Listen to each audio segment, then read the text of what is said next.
You've been told that you're behind, that you should be further by now, that your life should look different, more successful, more exciting, more like them. But if that were true, why do you still feel tired even while running?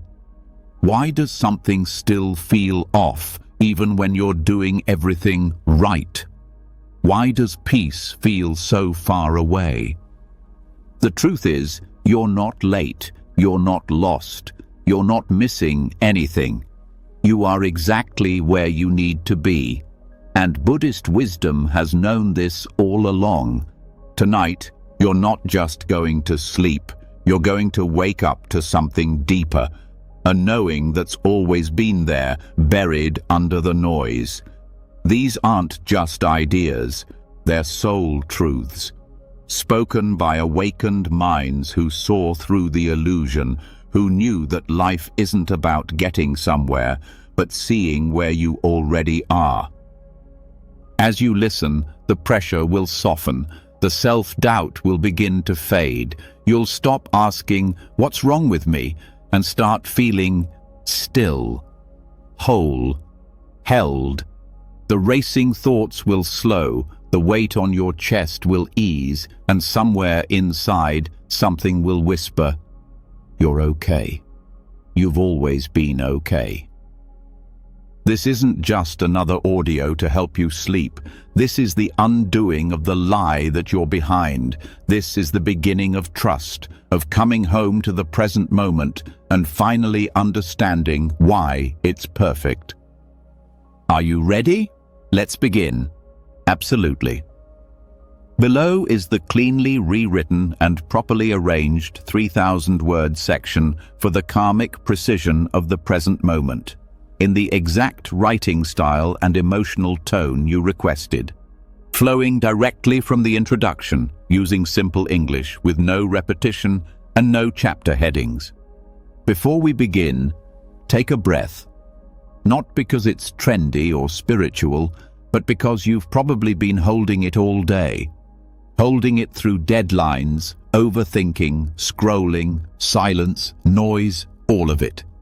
This breath is the only thing that's been quietly holding you, and now, in this moment, it's the only thing that matters. Because what if everything that led you to this moment wasn't random? What if nothing was out of place, including you? Tonight, we're going to slow everything down, not just your thoughts, but the deeper current running underneath them. That low, constant hum that says you should be further by now, that your life should look more exciting, that something went wrong somewhere and you missed your chance. That voice, it's a lie. The truth is, you're not late. You're not off track. And nothing about where you are right now is accidental. In Buddhist wisdom, this moment isn't judged by how perfect it looks, but by how real it is. And this one? It's real. Not just because you're here listening, but because it's part of a pattern, an unfolding that goes deeper than logic, deeper than plans. It's the karmic unfolding of everything that came before. Karma isn't the dramatic lightning bolt people think it is. It's not cosmic punishment. It's not revenge from the universe. Karma is precision. It's not emotional. It's mathematical, quiet, constant, exact. Every thought, every word, every small choice, no matter how invisible, has ripple effects. Not in a scary way, in a revealing way. This moment, it's not happening to you. It's unfolding through you. If you've ever felt like life just keeps circling back to the same emotions, the same struggles, the same kind of people, there's a reason. Not because you're cursed, not because the universe is cruel, but because karma doesn't give up. It brings back the lesson until you stop running and face it. Until you see clearly what was once blurred by fear or pride or the need to control. And once you see it, not just with your eyes but with your heart, everything softens. You stop blaming, you stop comparing, you stop needing to escape. Karmic precision means this moment is not a detour, it's not a mistake, it's a mirror, showing you what you've been carrying, what you've avoided, what you're finally strong enough to meet. Not all karma looks like drama. Sometimes it's subtle, like being constantly overlooked, like the slow fading of a dream you once swore would be your future, like quiet disappointment that keeps finding new costumes to wear. That too is karma, not as payback, but as curriculum. The kind you didn't sign up for, but that's shaping something inside you that's stronger than ambition, wiser than regret.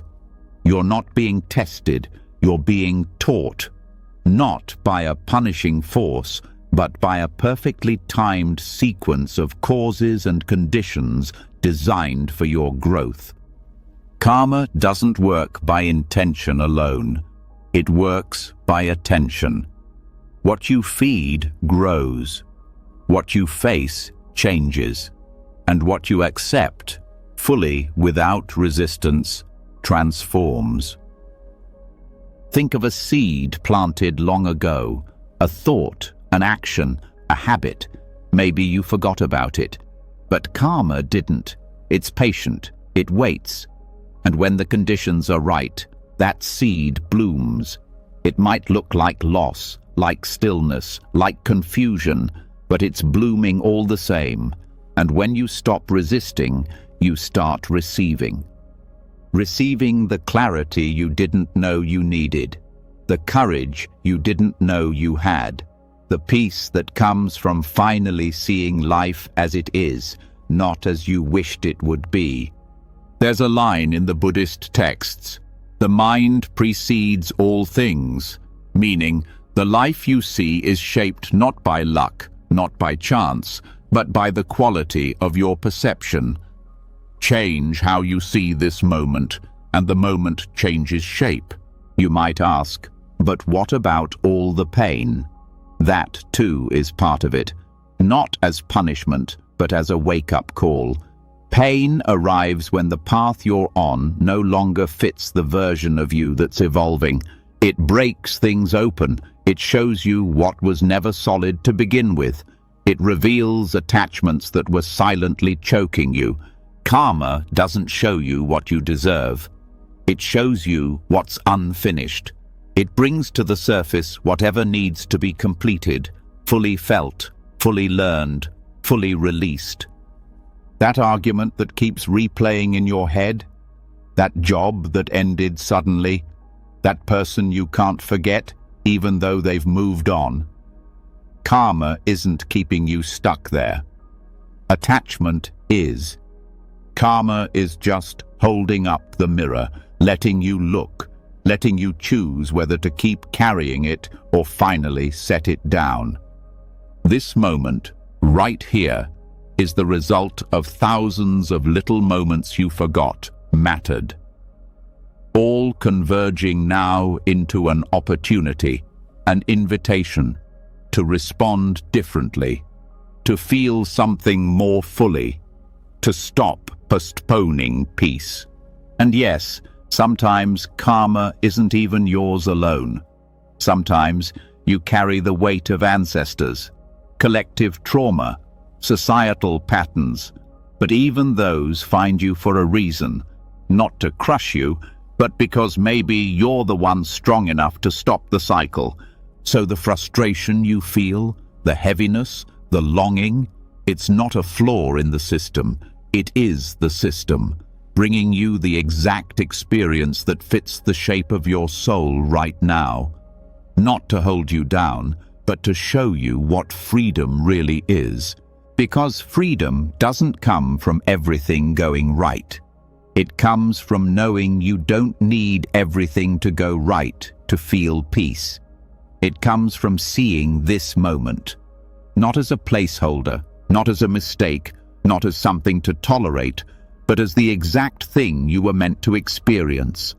Not because you failed, but because you're ready. There's nothing random about this.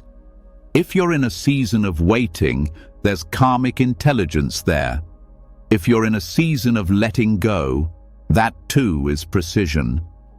If you're finally feeling what you avoided for years, that is timing at its most sacred. You are not off course. Even the parts of your life that feel broken are breaking open, not breaking down. Even the silence is speaking. Even the mess is medicine. Even your restlessness is part of the path. When you drop the story that things should be different, karma starts to shift. Not because you manipulated it, but because you finally saw it clearly, without judgment, without panic, without the need to run. And that clarity, it becomes the seed for new karma, new experiences, not by force, but by alignment. That's the secret. Karma is not about what happens next. It's about how you meet what's happening now. Meet it with resentment, and the pattern returns. Meet it with resistance, and the lesson tightens. Meet it with presence, and the energy changes, quietly but completely. The ones who understand this don't have perfect lives. They have eyes that see deeper. They know this truth. Life isn't happening randomly. It's unfolding precisely. Every delay, every connection, every emotion, all of it, part of the exact path your soul needed to walk. Right now, as your body softens and your mind starts to slow, let this truth land in your heart. There is nothing wrong with this moment, and there is nothing wrong with you for being in it. The unfolding is intelligent, the timing is right, the lesson is waiting to be received, not avoided. You're not here by accident. You're not listening to this by coincidence. Something brought you here, something exact, something ancient, something wise, and it's still unfolding through you, gently, unstoppably, perfectly. No more running, no more fixing, just presence, just trust. Rest now. The karma that brought you here knows what it's doing. You are exactly where you need to be. And just like that, it starts again. The feeling that this can't be it. That something is missing. That somewhere else, some other version of life, is waiting for you. Quieter, richer, easier, better. The mind starts planning, escaping, reaching. Not because you're ungrateful, but because it's been taught that peace lives in the next place, the next job, the next relationship, the next version of you. But what if that craving is the very thing keeping you from the life you already have? You've already seen that where you are is no accident, that karma places you in precise positions for growth, not punishment. But what happens when the mind refuses to stay there? When everything inside you whispers that this can't be the destination? That's where we meet the next illusion. One of the most seductive forms of suffering dressed up as ambition, hope, or even healing. It's the craving to be elsewhere. In Buddhist wisdom, this craving isn't just an innocent longing. It's a form of dukkha, a subtle but deep unrest that arises not because life is painful, but because the mind insists that something else would be better. It turns ordinary moments into problems, and the present into something to escape from. It's not just dissatisfaction, it's a habit of mental abandonment. The mind says, Maybe if I lived in a different city, I'd be happy. Maybe if I had a different partner, a better job, a new identity, maybe then I could breathe. And so you chase. Not with your legs, but with your thoughts. With that constant search for the future as salvation. But what you're really doing is disconnecting from your body, from your life, from the only place where truth lives. The problem with craving a better situation is that it seems so noble. It wears the mask of growth. It sounds like vision. It feels like motivation. But underneath, it's often rooted in the belief that where you are now is unacceptable, that you, as you are unfinished, that peace is somewhere out there instead of right here. This is where the suffering begins, not in your actual life, but in the thought that there's a better one waiting. A thought that makes the present feel small. A thought that rejects what's real in favor of a fantasy. And fantasies always come with a cost. Because even if you reach the better job, the perfect partner, the quieter home, you'll carry with you the same restless mind, the same belief that something is missing, the same hunger for more. Until you finally learn that it was never about the situation. It was about the attention you were giving it. To want something else is not a problem. To believe that something else will finally complete you, that's the trap. And it's one of the hardest to see because it hides behind productivity, self-help, even spirituality. There's a term in Buddhism called tanha, which means thirst or craving. Not just physical craving, but the mental thirst to not be where you are. To upgrade the moment, to replace it with something shinier. This thirst keeps the wheel of suffering spinning. It tells you, just a little more and you'll finally be okay. But the more never comes, because the more is built on the belief that now is never enough. Think about how many times you've told yourself, once I get through this week, things will calm down. Once I get that call, that offer, that clarity, I'll be able to breathe. But breathing doesn't wait for the future. It happens here, or not at all. The trap is so subtle because it feels personal. Like your restlessness is a sign that something is wrong with your path. But what if it's not? What if the restlessness is just your mind's refusal to settle into what is already whole? This doesn't mean you should never move, grow, or change. But there's a difference between movement that comes from clarity and movement that comes from running. One is rooted in presence. The other is rooted in rejection. When you crave a better moment, you abandon yourself.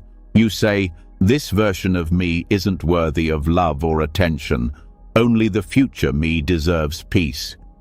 That's the ultimate self-betrayal, because it means your worth is conditional on achievement, appearance, understanding, control. But worth, in the truest sense, has no conditions. It's not earned. It's remembered. The craving to be elsewhere also weakens your capacity to learn. When the mind is always chasing, it can't receive. You miss the wisdom that's embedded in the moment because you're already looking past it. You miss the insight, the pattern, the healing that only comes when you stay. Not stay physically, stay mentally, stay emotionally, stay with the discomfort long enough to let it open. In Zen, they say, when walking, just walk. When sitting, just sit. But above all, don't wobble. Wanting to be elsewhere is the ultimate wobble. It splits your awareness. Half of you is in the now. The other half is in a world that doesn't exist. And that split is exhausting.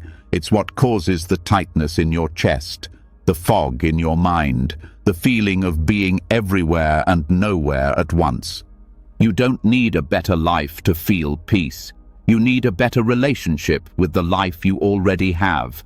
That begins by no longer calling this moment insufficient. Notice how often your mind resists where you are. The waiting room, the silence, the difficult task, the meal that isn't perfect, the moment someone doesn't respond the way you hoped.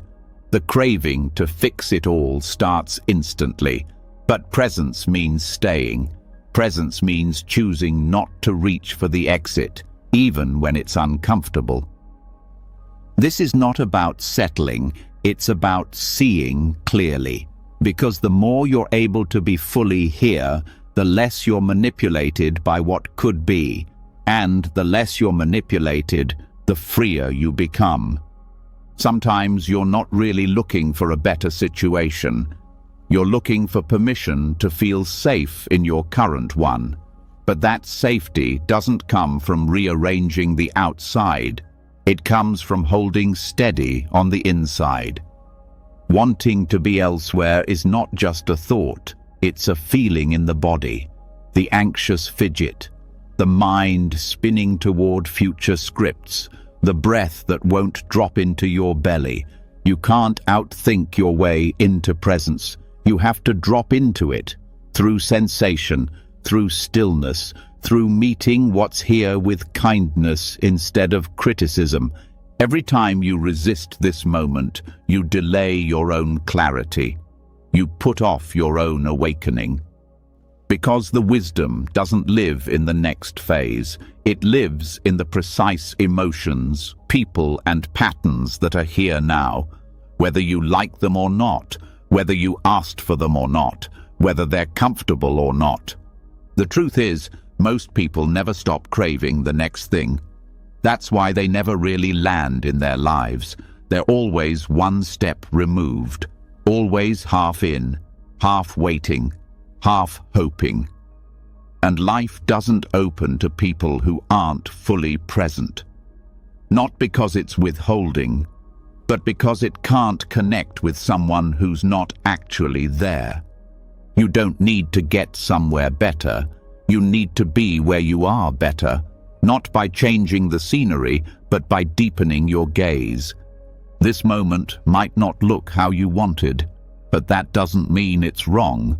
It might be quieter than you hoped, more chaotic than you planned, but it's never random. This moment is the only one with enough information to change your life, not the one in your head. This one, right now, with all its mess, all its silence, all its imperfection. Craving takes you out of that truth. It says, somewhere else holds what you seek. But Buddhism teaches that seeking is the beginning of suffering, not because you shouldn't want joy, but because you already have access to it. It's just buried beneath the habit of skipping this moment in favor of the next. Let go of the idea that this isn't it, that life begins after something changes, that peace is a result of arriving somewhere new. Peace is the result of stopping, of no longer needing anything else to make the now okay. And when you stop needing something else, you start noticing what's already here. The way your breath softens when you release judgment. The way the light hits the wall when you're not rushing past it. The tiny moments of relief that have been there all along, waiting for you to show up. The craving to be elsewhere is not your fault. It's a deeply conditioned pattern, taught by a world that profits off your dissatisfaction. But you can unlearn it by slowing down, by saying yes to the now, even if it's incomplete. Especially then, you're not trapped. You're being invited to stop abandoning yourself in search of a better self. Because the version of you that's listening to this, they're not broken, they don't need to be upgraded, they just need to be trusted. This moment doesn't need to be escaped, it needs to be met. And when you do, when you fully drop into this breath, this feeling, this place, you realize something quiet but life-changing. There was never anywhere else to be. You've always been here. Life has always been here, and now, finally, you are too. And then, when you've finally stopped reaching for the next thing, another feeling rises. Stillness. But not the peaceful kind. The kind that feels like waiting. The kind that feels like life is stalled. Where nothing is moving fast enough, or not moving at all. You've done the work. You've let go of craving. You've stopped trying to escape the now. But what do you do when the now feels empty? When your efforts don't bloom? When silence stretches longer than you thought you could bear? This is where many people lose trust. In themselves, in life, in the process. They confuse delay with failure and stillness with punishment. But Buddhist wisdom reveals something else, something quietly revolutionary. That waiting is not a waste. That delay is not life going wrong. It is life teaching you how to see. There is no such thing as being off time. Only being out of sync with your understanding of time. Because what if delays are not blocks, but bridges? What if what feels like a pause is really preparation? Delays test the parts of us that still depend on speed for validation, the parts that only feel alive when something is happening, when there's motion, recognition, feedback. But growth doesn't always feel like momentum. Sometimes it feels like quiet, like no sign, no answer, no applause. And yet, beneath the surface, something is rearranging. Roots are growing, foundations are forming, things are being cleared that you can't yet see. In Buddhism, life is seen not as a race, but a path. A journey that reveals itself moment by moment, not mile by mile. Setbacks are not detours, they're deeper invitations to listen, to soften, to stop demanding a finish line and start trusting the walk. The Dharma, meaning truth, or the deeper teachings of life, often hides itself inside delays. Why? Because it's the only place we slow down enough to hear it. When things move quickly, the ego takes credit. When things stall, the ego starts to panic. And in that panic, all of your unexamined beliefs rise to the surface. That's the real curriculum. That's where the learning begins. The pause is not passive. It's a process of uncovering. When you're forced to sit in the space between what was and what's next, you start to meet yourself more honestly. You see the grasping that was still there, the expectations still clinging to outcome, the fear that was hiding behind certainty. None of that could be revealed while things were moving forward. Only stillness brings that clarity. We're taught that success looks like constant motion, but in Buddhist practice, motion without awareness is just another form of ignorance. What matters isn't whether things are happening. What matters is whether you're present with what is happening, even when that's nothing at all. That's why delays aren't delays. They're medicine, bitter at first, but healing over time.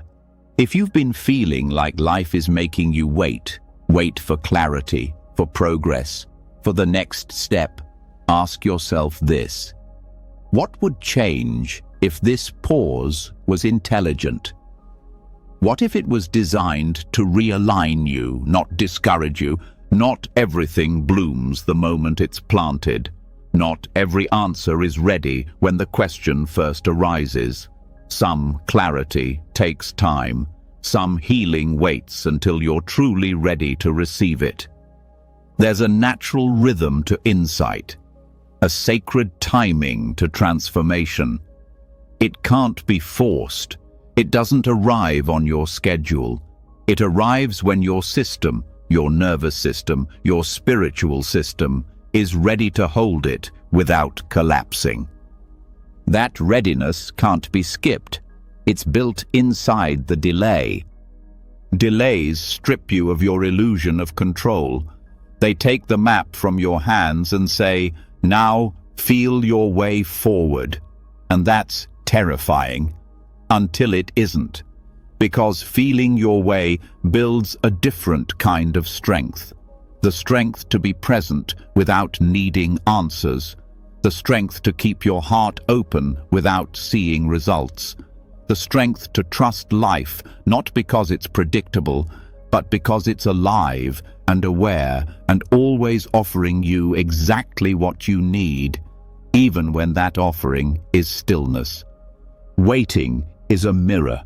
It shows you what you really believe about worth, about timing, about what makes you valuable. If your worth is tied to productivity, delays will feel like death. But if your worth is rooted in being, then delays become sacred ground, a place where nothing is expected of you but presence. We say we want peace, but peace doesn't arrive wrapped in excitement. It arrives in the quiet moments that ask nothing of you, in the hours that feel unimportant, in the space between plans. And it's in those exact spaces that the deepest realignments take place. Think about the last time your life paused. Really paused. Maybe it looked like burnout, or heartbreak, or everything falling apart at once.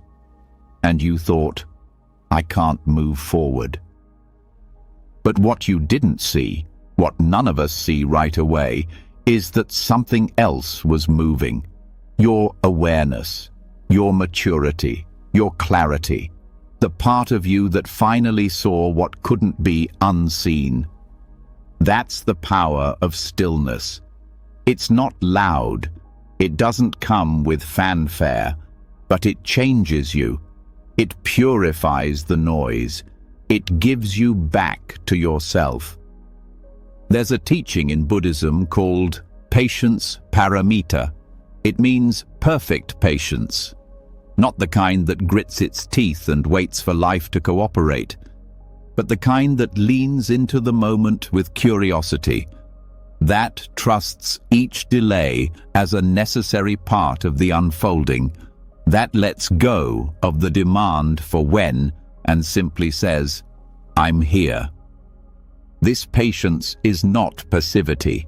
It's a fierce softness, a strength that holds still without collapsing, a wisdom that knows the sun will rise again, because it always does. You don't need to force the dawn.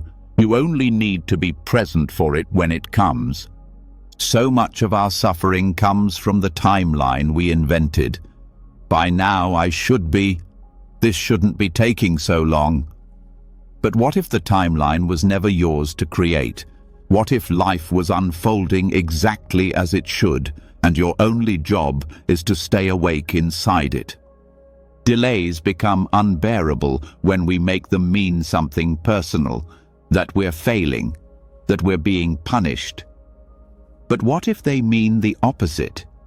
That life is protecting you from something you're not ready for, that the universe is giving you time to shed a layer of false identity before your next chapter begins, that it's not denying you, it's dignifying you by preparing you properly.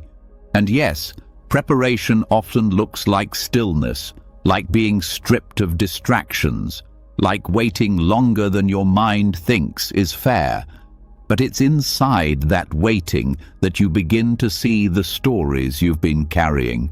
The ones that say, if I'm not moving, I'm worthless.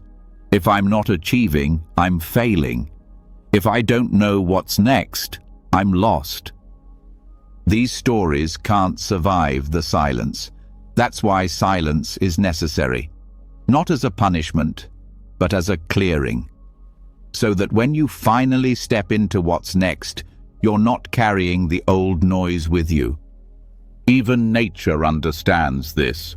The trees don't bloom year-round. The earth has seasons, and yet we expect ourselves to be in constant harvest, to always be producing, showing, doing, becoming. But the deepest growth happens underground, in the dark, where roots expand unseen. That's what delays give you. Not progress that's visible, but power that's invisible, until the moment it's not. And when that moment comes, and it always comes, you'll see why you had to wait, why the pause was necessary, why you couldn't force the next step, no matter how ready you thought you were. Because readiness is not a thought, it's a frequency, and you tune to it not through control, but through surrender. So let the delay be what it is. Don't fight it. Don't frame it as failure. Don't let the world's obsession with speed make you ashamed of stillness. You are not behind. You are not being punished. You are being positioned right here, right now, in this sacred in-between. This is the part of the story where nothing happens and everything changes.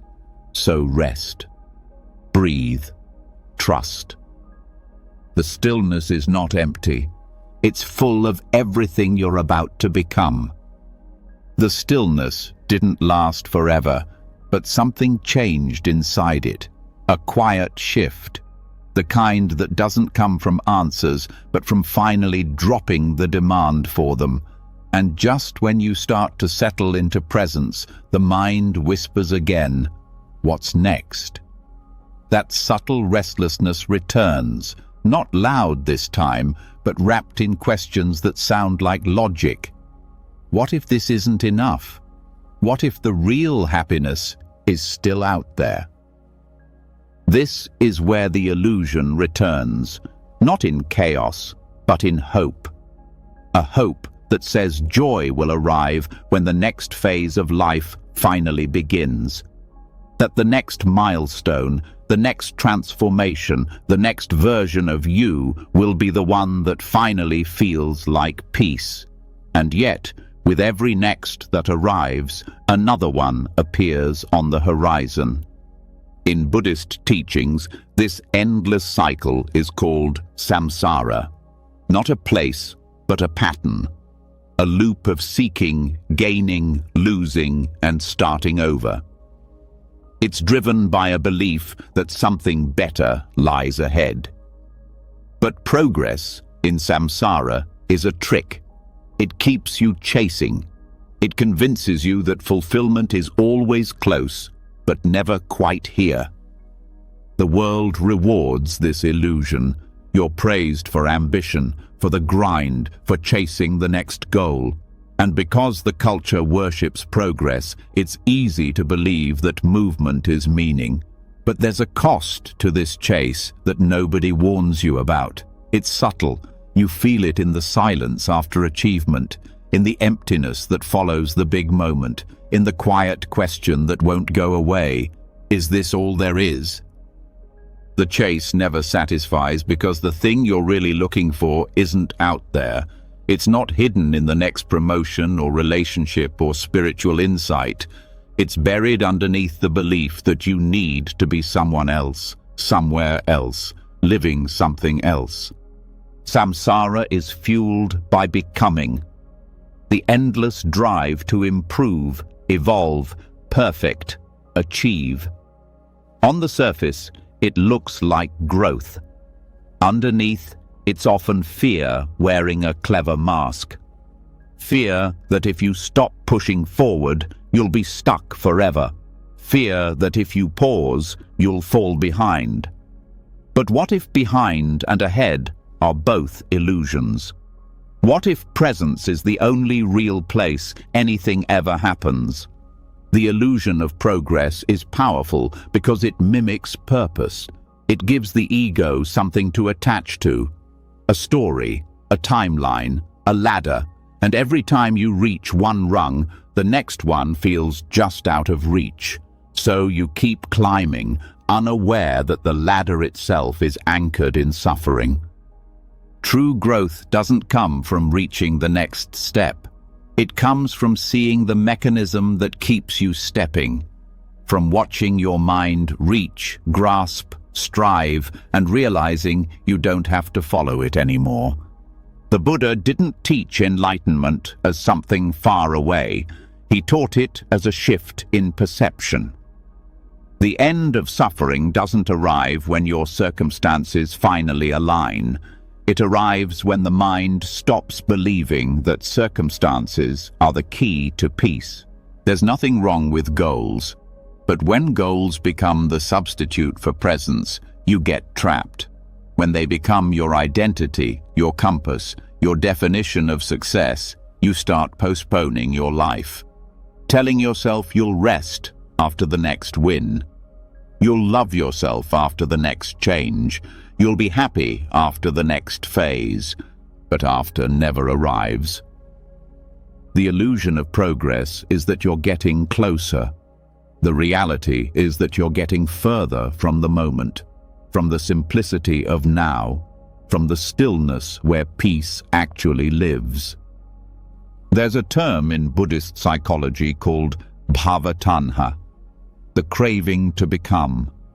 It's not just desire, it's obsession with a different self. A version of you that's better, happier, more enlightened. This craving is subtle, but exhausting. It turns spiritual practice into self-improvement. It turns rest into guilt. It turns peace into something to earn. And when you believe peace must be earned, you never feel worthy of it. This craving shows up in quiet ways, in the pressure to always be productive, in the inability to sit still without checking your phone, in the habit of measuring your worth by your progress. It's not loud, but it's constant, and it keeps your nervous system in a state of waiting to feel like enough. What happens when you stop? Not just physically, but mentally. When you drop the story that life is a staircase and you're not at the top yet. Often, discomfort arises. Boredom, doubt, anxiety. These are the emotions samsara hides, the ones that surface only when you exit the loop. That's why so many people keep moving. They're afraid of what they'll feel if they don't. But those feelings are the doorway, not the obstacle. Because behind them is presence, not a glamorous, spiritual high, a simple, grounded stillness, the kind that doesn't need to achieve, the kind that knows, I don't need to be further to be whole. This is not an argument against progress. It's an invitation to see it clearly, to stop mistaking movement for meaning, to stop confusing stimulation with purpose. Because true purpose doesn't push, it pulls. It doesn't pressure, it aligns. Progress is real when it arises from clarity, when it's rooted in presence, when it's not driven by fear or comparison.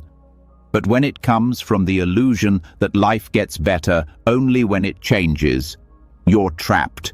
Even when everything looks perfect from the outside, you've probably known people who have made it. And yet, something in their eyes still looks tired, still restless, still searching. That's the trap. Samsara doesn't care how much you accomplish.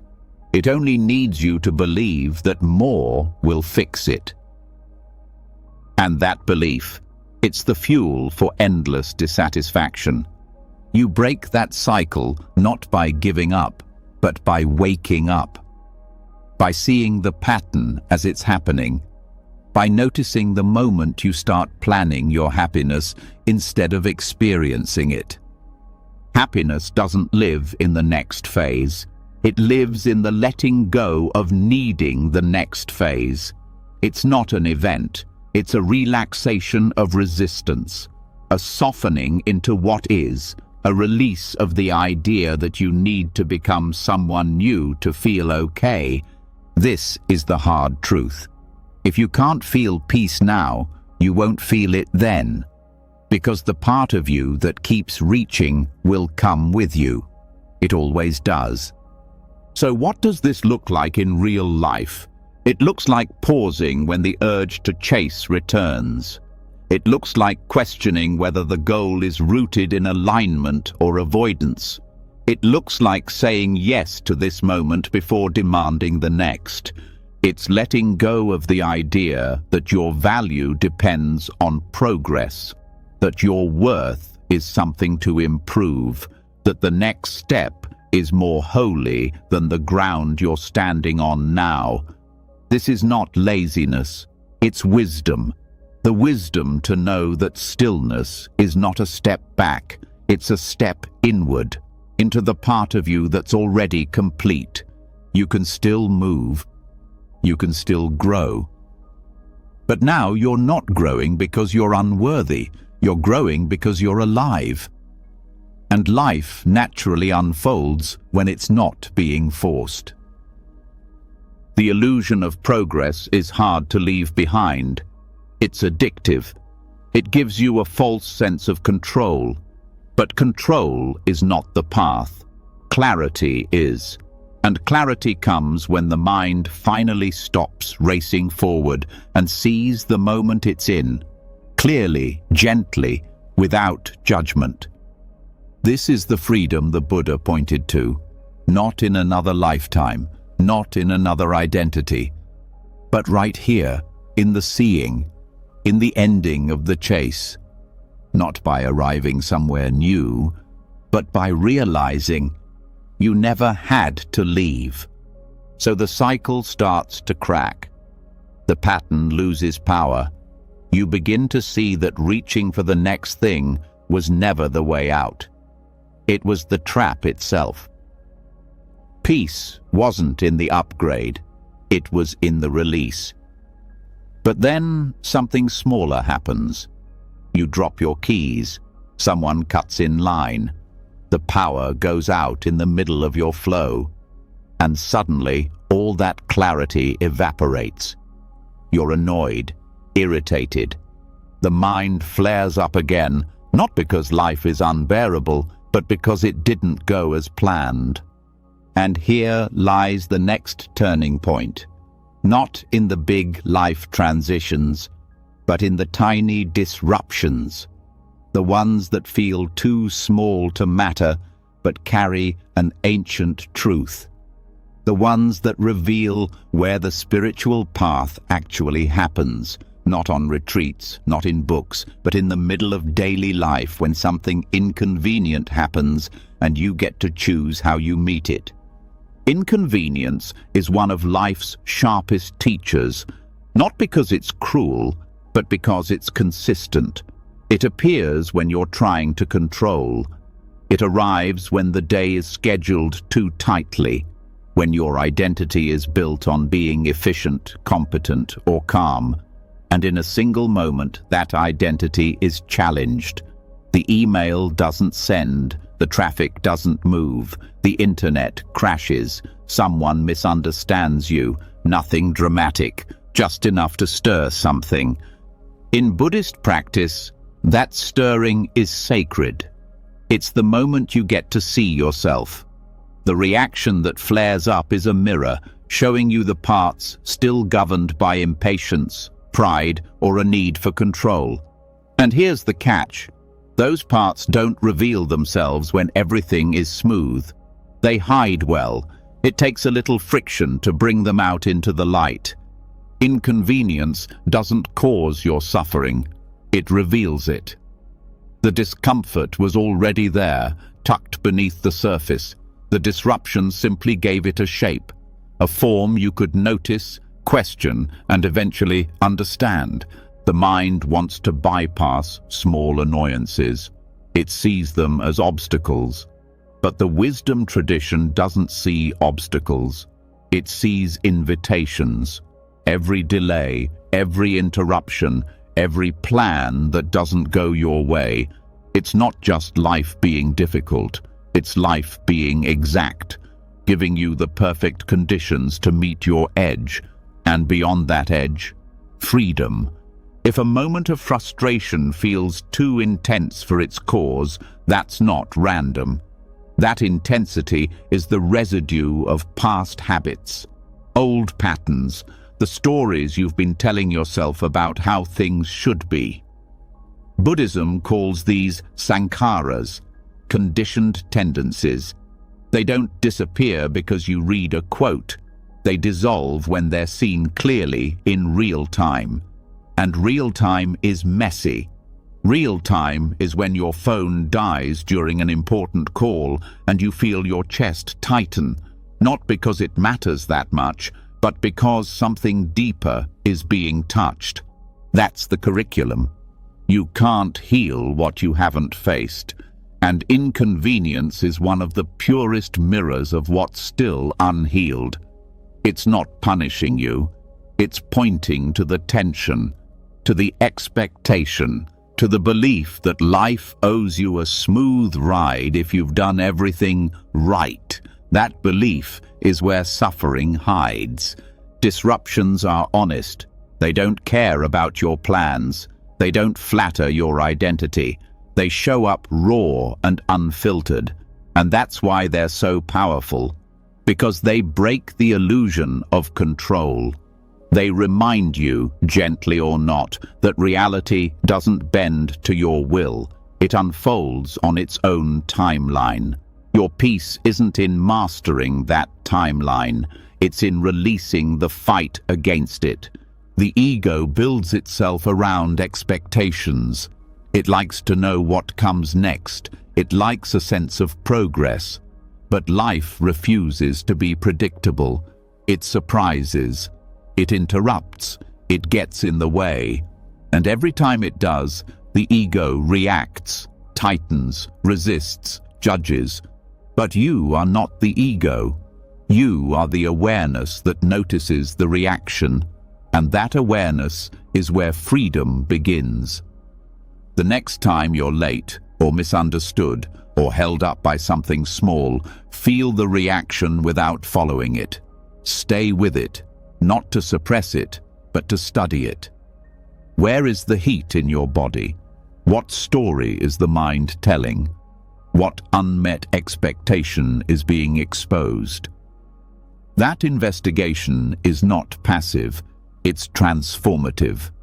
It's not about liking the inconvenience, it's about using it as a doorway, as a reminder, as a pause in the momentum of habit. Because in that pause, everything can shift. You might find that beneath the irritation is fear. Fear of wasting time, fear of being judged, fear of losing control. And beneath the fear, a more vulnerable truth. You've built your peace on things going right. But peace built on control will always be fragile.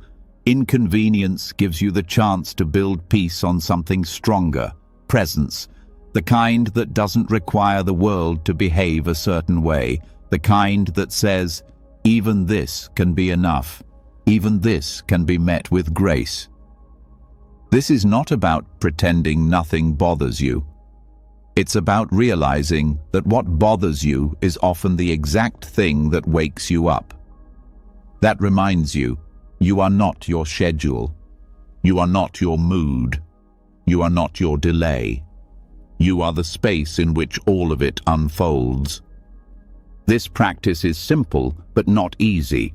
It asks you to see the sacred in the mundane, to treat spilled coffee as a moment to return to breath, to treat traffic as a meditation bell, to treat a long line as a chance to soften the shoulders, feel the ground, and drop the inner commentary. Daily life becomes your teacher when you stop demanding that it feel like a lesson. No need for a retreat, no need for a perfect setup. The teaching is already happening, in your home, in your inbox, in your relationships. Right where the inconvenience arises, so does the mirror. And if you're willing to look into it, without flinching, you'll start to see something different. Not a life full of problems, but a life full of teachings. Even in the most basic moments, you lose your keys and you find your impatience. Someone interrupts and you notice your craving for respect. The internet cuts out and you feel the grip of wanting things to go your way. These are not errors. They are access points. They reveal what no amount of reading or thinking can reveal. Because theory doesn't liberate, experience does. And experience is messy. It's full of surprises. But if you stay open, even the most inconvenient moments become your path. You start to see that nothing needs to be removed for growth to happen. Only met, only noticed, only held with a little more space. That space is the real practice. Not fixing, not analyzing, just staying. Letting the discomfort rise and fall. Letting the world do what it does while you remain grounded. Not because it's easy, but because you've stopped resisting. Buddhism doesn't ask you to enjoy inconvenience. It asks you to stop wasting it. Because every moment of disruption holds a question. Will you react or will you awaken? The reaction is fast, unconscious, familiar. Awakening is slower. It takes curiosity. It takes humility. It takes the willingness to feel the heat without adding more fire. And that shift, that small pause between stimulus and response, is where freedom begins. This path is not glamorous. It doesn't always feel profound, but it's real. And it's available every day. In the interruptions, in the ordinary, in the places no one else sees. You don't need more time to grow. You need to see that growth is already happening, right now, in the middle of what you wish wasn't happening. And when you start to see life that way, something quiet and profound occurs. The little things stop stealing your peace, because they stop surprising you. You start expecting the unexpected, and instead of flinching, you soften. You meet life not with tension, but with tenderness. That's not weakness, that's wisdom. The teaching was never hidden. It was just waiting, inside the delays, inside the noise, inside the mess. And now that you've slowed down enough to notice, you begin to hear it. Clearer than before, right here in the middle of the most inconvenient moment, the lesson is already unfolding. You've spent so long trying to stay calm, trying to stay composed when life interrupts you, derails your plans, presses on your nerves in ways that feel personal. And maybe now you've learned to pause, to soften, to respond rather than react. But what happens when the disruption isn't outside anymore, when it's inside? When the restlessness, the sadness, the anxiety, the heaviness doesn't pass? What happens when you wake up with a weight in your chest, no external cause in sight, and nothing feels wrong except the way you feel? This is where many people turn away. They distract, suppress, or shame themselves for not being okay. But in Buddhist wisdom, this is where the real work begins. Not by fixing the feeling, but by meeting it fully. Because every emotional state, yes, even the messy, uncomfortable ones, is not a failure. It's a gate, a direct doorway into understanding what your mind has kept hidden, what your body has tried to carry silently. No emotion is random. Each one carries a message, not always with words, but always with precision. Anxiety may not be telling you to panic. It might be pointing to the part of you that's still trying to control what can't be controlled. Boredom isn't a sign of laziness. It might be a signal that your attention is being pulled away from something deeper, something you've been afraid to face. The mind often treats emotion as a problem, something to manage, get past, fix. But from a Buddhist view, emotion is part of the path itself, not a detour, not a disruption, but the very material of awakening. Feelings arise not because you're doing life wrong, but because life is showing you what's alive inside you, and only what is felt can be freed. Trying to escape your current emotion is like trying to leave your own shadow behind. You can't outrun it. You can't outthink it. You can only turn toward it. Stay, breathe, feel what it's asking for, not intellectually, but somatically. The body always knows what the mind forgets. That presence is what dissolves intensity, not suppression. You're not failing when you feel too much. You're being given the chance to feel with more wisdom. And wisdom doesn't mean detachment. It means intimacy. It means knowing the terrain of your inner world so well that fear loses its grip. It means knowing that anger is sometimes grief in disguise, that loneliness is not a flaw, but a longing for connection with yourself. That confusion isn't the absence of clarity, it's the breakdown of old narratives that no longer fit. Your current emotional state may not feel welcome, but it has a purpose. It's bringing to the surface the exact frequency that needs to be seen and heard, and no one else can decode it for you. No book, no teacher, no quote can replace your direct experience of what's moving through you. We are conditioned to want peace without disruption, joy without sadness, love without loss. But true peace is not sterile.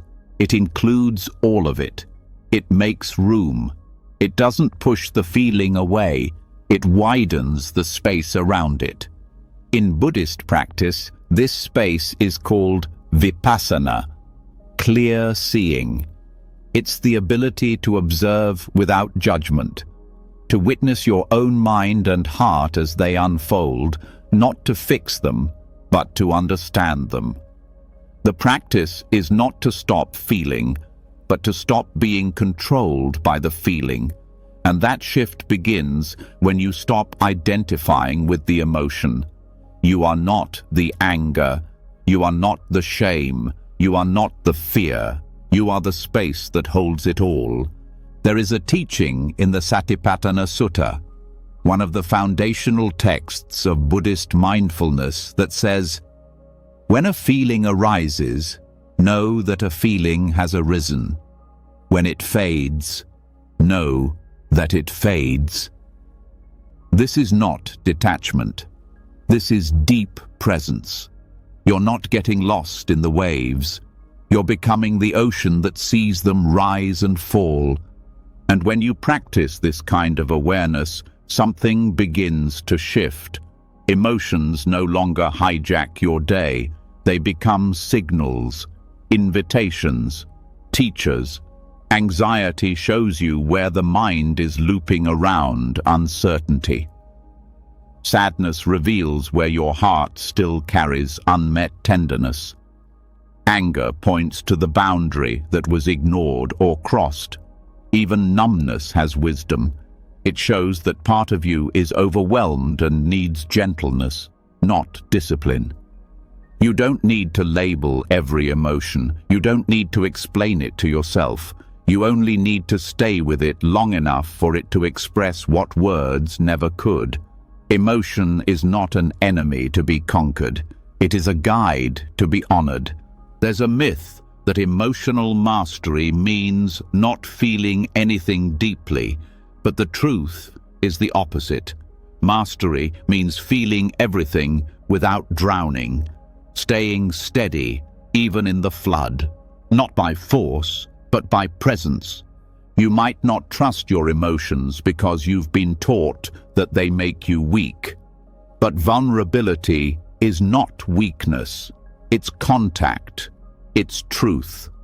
And the more honest you are with what you feel, the less power those feelings have to control you in unconscious ways. Even the most difficult emotions, jealousy, bitterness, shame, hold something sacred. They reflect parts of you that were never allowed to speak, parts that were judged too harshly, too quickly. And now they're knocking again, not to ruin you, to return you, to bring you back to wholeness. So when emotion rises, stop asking what's wrong. Ask what's being revealed. Stop trying to make it go away. Ask what it's trying to teach you.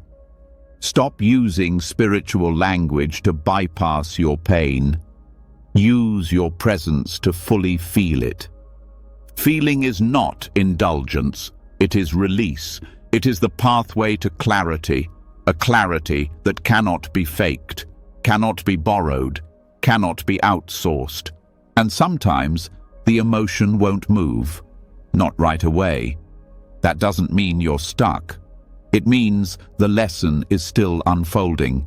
It means there's more to see, more to meet, more to hold. Stay with it. And if staying is too much, sit near it. Breathe beside it. Let the feeling know you're not abandoning it this time.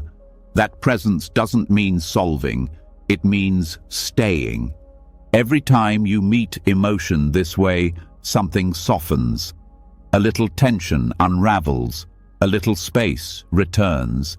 And slowly you begin to trust that no emotion can truly break you. That every one of them is passing. That every wave, no matter how strong, eventually meets the shore. This doesn't mean life won't still bring intensity. It will. But now you meet it differently. You don't collapse. You don't panic. You don't run. You listen. You hold. You breathe. And that, more than any philosophy, is what changes you. Because in the end, emotions aren't obstacles. They're the material of awakening. The raw, honest, sacred mess of being human. And once you stop running from how you feel, you begin to remember something you've always known deep down. You were never too much. You were never broken for feeling deeply. You were never meant to be numb. You were meant to feel it all, and to find wisdom in the very place you were told to avoid. You've been taught to move through your emotions, to allow them, to learn from them. And now something deeper begins to stir, a realization that by meeting your own inner world with honesty, without rushing to escape or fix, you're not just healing yourself, you're changing how you show up for everyone else. And this is where the paradox begins. What if the most profound service you can offer to the world doesn't come from doing more, but from being more still? It's a quiet truth, one that most overlook. That in a culture obsessed with action, solving, rescuing, fixing, the most radical thing you can do might be to stay exactly where you are and hold your presence like a flame in the dark. Not to shine the light on others, but to remind them they have one too. The Bodhisattva path in Buddhism is the path of compassion. It's the vow to awaken not only for yourself, but for the benefit of all beings. But that vow doesn't always play out in dramatic acts of heroism. Sometimes it manifests in invisible ways, sitting with your pain instead of projecting it, not reacting when it would be easier to lash out, holding space for someone else's storm, not because you have the answers, but because you're anchored enough not to be swept away. This is the paradox, that your stillness is not inactivity. It's deep, silent offering. Because in a world spinning with noise, anxiety, and overstimulation, to be calm is to be a refuge. To be grounded is to be a doorway. People don't need you to fix their lives. They need to feel something stable, something unshaken, something true. And that something is you when you stop rushing to be anywhere else. Staying where you are, not just physically, but mentally and emotionally, is the work. It's not passive, it's powerful, because it interrupts the momentum of panic that so many live in. When you choose stillness, you interrupt that cycle. You say, it's okay not to know, it's okay not to move, it's okay to be right here, and others feel it. Even if they can't name it, they feel your steadiness, your breath, your choice not to escape. And in that, they find a kind of permission. Not because you told them what to do, but because you modeled what presence looks like. Presence that doesn't need to perform. Presence that listens without trying to fix. Presence that can sit beside pain without turning away. The Bodhisattva doesn't withdraw from the world, but neither do they race to fix it from ego. They serve by becoming so still, so clear, that their very being becomes an invitation to slow down, to feel, to soften, to return. You don't need a perfect life to be that kind of presence. You don't need to have healed everything. You just need to be willing to stay with what is, not because you're trying to help, but because you're not trying to escape. Sometimes the greatest compassion isn't what you do for others, but how you meet yourself when no one is watching. Because that quiet self-meeting ripples outward. It shapes how you speak, how you listen, how you breathe in rooms filled with tension. It affects how others feel around you, not because you fixed their world, but because you weren't afraid of your own. Stillness doesn't mean silence. It doesn't mean withdrawal. It means resting in a place within that is undisturbed by the chaos of reaction. It means responding from depth, not reflex. It means letting people have their experience without making it about you. That level of presence is rare, and because it's rare, it's precious. You might wonder how staying still can help the world when there's so much suffering. So much that needs action, change, effort. But action that comes from unhealed pain often creates more of it. And trying to save others before you've sat with your own sorrow tends to spread confusion, not clarity. True compassion isn't noisy, it's spacious. It doesn't rush, it doesn't demand results. It meets people where they are, not with solutions, but with presence. This doesn't mean you stop caring. It means your care becomes rooted, not scattered, not frantic, but deliberate, grounded, sustainable. Stillness is what makes your compassion strong enough to endure, not just in crisis, but in the long, quiet moments afterward. When people don't just need your help, they need your steadiness in. There's a reason why meditation is considered a form of service in many Buddhist traditions. Sitting in stillness is not self-centered. It's a collective offering, because in that stillness, you're not just calming your own nervous system. You're generating clarity. You're clearing emotional static that might otherwise be passed on. You're choosing not to react, not to perpetuate old patterns. That choice, made again and again, shifts something in the field around you.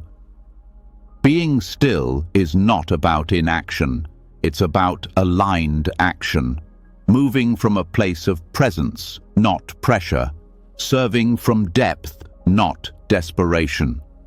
When you do this, your smallest actions begin to carry weight. A glance, a breath, a word spoken without urgency. These things create safety, and safety allows transformation. Not everyone will understand this path. Some will mistake your quiet for detachment, your lack of urgency for indifference. But you'll know what it takes to stay, to sit with discomfort without numbing, to witness suffering without collapsing, to respond with clarity, not reactivity, and slowly the world around you begins to feel it too. Stillness doesn't mean you don't feel. It means you stop being ruled by what you feel. You begin to sense the pain of others, not as something to run from or rush to fix, but as something you can sit beside, without judgment. That sitting, that witnessing, that steady presence, that is service. And it's not always quiet. Sometimes stillness gives rise to fierce compassion, to action born from clarity, to movements that are so rooted in love they don't burn you out, they energize you. They don't come from fear, they come from alignment. This is the paradox, that the deeper your stillness, the more powerful your impact, not by force, but by resonance. The stiller you become, the more people remember their own capacity to slow down, to feel, to awaken. You're not waiting for enlightenment to serve. You're serving through the very path that brings you there. By not abandoning your own inner world, you model what it means to stay with life, all of it, even the hard parts, especially the hard parts. There's nothing passive about this. It's the hardest thing most people will ever do. To stay when they want to run, to feel instead of fix, to offer presence when performance would be easier. But in that offering, something shifts. In you, in them, in the space between. Because when one person learns to hold steady, they become a reference point for others, not a guru, not a savior, just a human being who learned how to stay. And that kind of presence? It's what the world is aching for. So, stay. Serve from stillness. Let your life be the ground others remember how to land on. Let your presence be the mirror in which others see themselves more clearly. Not by leaving the world behind, but by staying fully with it, right where you are. The stillness taught you how to stay, not to fix, not to escape, but to become a steady presence in a world that trembles easily. You've seen that stillness itself can serve. That compassion doesn't always shout. It listens, it waits, it breathes with others. But now, something else begins to emerge. A question that lingers after all the silence. What if your greatest teacher isn't within you, but around you? What if the things you resist, the noise, the strangers, the broken routines, have been guiding you all along? This is where Buddhist wisdom shifts the lens once again. The next realization doesn't come from sitting deeper or reading more. It comes from paying attention. Because the most profound teachings don't always come from scriptures or retreats. They come from your life, from the exact conditions you wake up to every day. Your environment, whether calm or chaotic, nurturing or tense, is not just background noise. It's instruction, constantly shaping you, constantly revealing where your resistance still lives. You don't need to be in a monastery to awaken. You only need to notice that your surroundings are already holding the curriculum, the people you meet, the patterns you fall into, the traffic that grinds your patience, the weather that ruins your plans. All of it is teaching. The lesson isn't always spoken, but it's always there, waiting to be seen. The person who interrupts you mid-sentence may be teaching you where your need to be heard still grips too tightly. The child who asks too many questions may be showing you where wonder has been replaced by rigidity.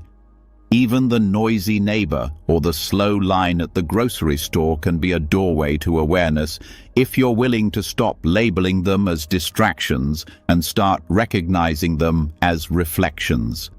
In Buddhist tradition, there's a reason monks sweep the same floor every day or offer food with precise care.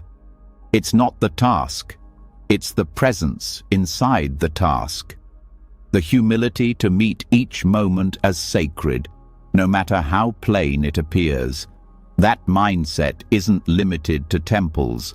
It's available at your kitchen sink, at a red light, in the middle of a crowded store.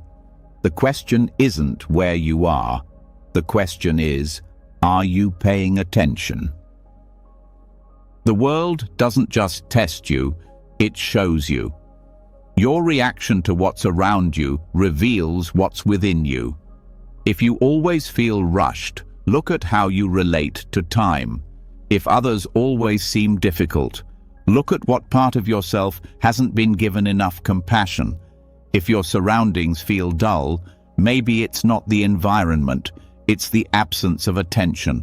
Life reflects, not to blame, but to awaken. We often wait for the right moment to be present, but the right moment is the one already happening.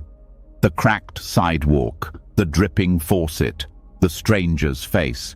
Every detail, no matter how mundane, can pull you back into reality. That return, that sudden shift into noticing, is where the path deepens. Your environment also exposes the habits you've normalized, the screens you can't stop checking, the clutter you've stopped seeing, the tension in your shoulders you no longer question. All of it speaks. And when you start to listen, you realize you're always in a temple. The walls just look different. Stillness taught you to stay, but your environment teaches you how to see. Not with judgment, but with awareness. And once you see, you begin to soften, because you understand that every moment has a teacher hidden in it. Not because the world is perfect, but because it's precise. Even the people who trigger you are offering something sacred, not their behavior, but your reaction to it.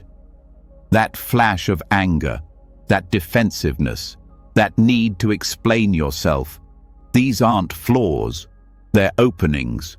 They show you where you're still grasping, still needing control, still building identity on sand. This doesn't mean you have to love every situation, but what if you respected it? What if every person you met carried a lesson, whether gentle or sharp? And what if those lessons weren't punishments, but permissions to grow, to shift, to drop what no longer fits?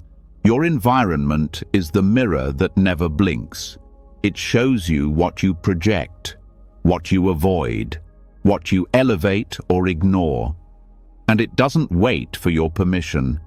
It teaches regardless of your mood, your beliefs, your preferences. That's the kind of teacher the world is. Honest, untamed, constant. And the teachings change as you do.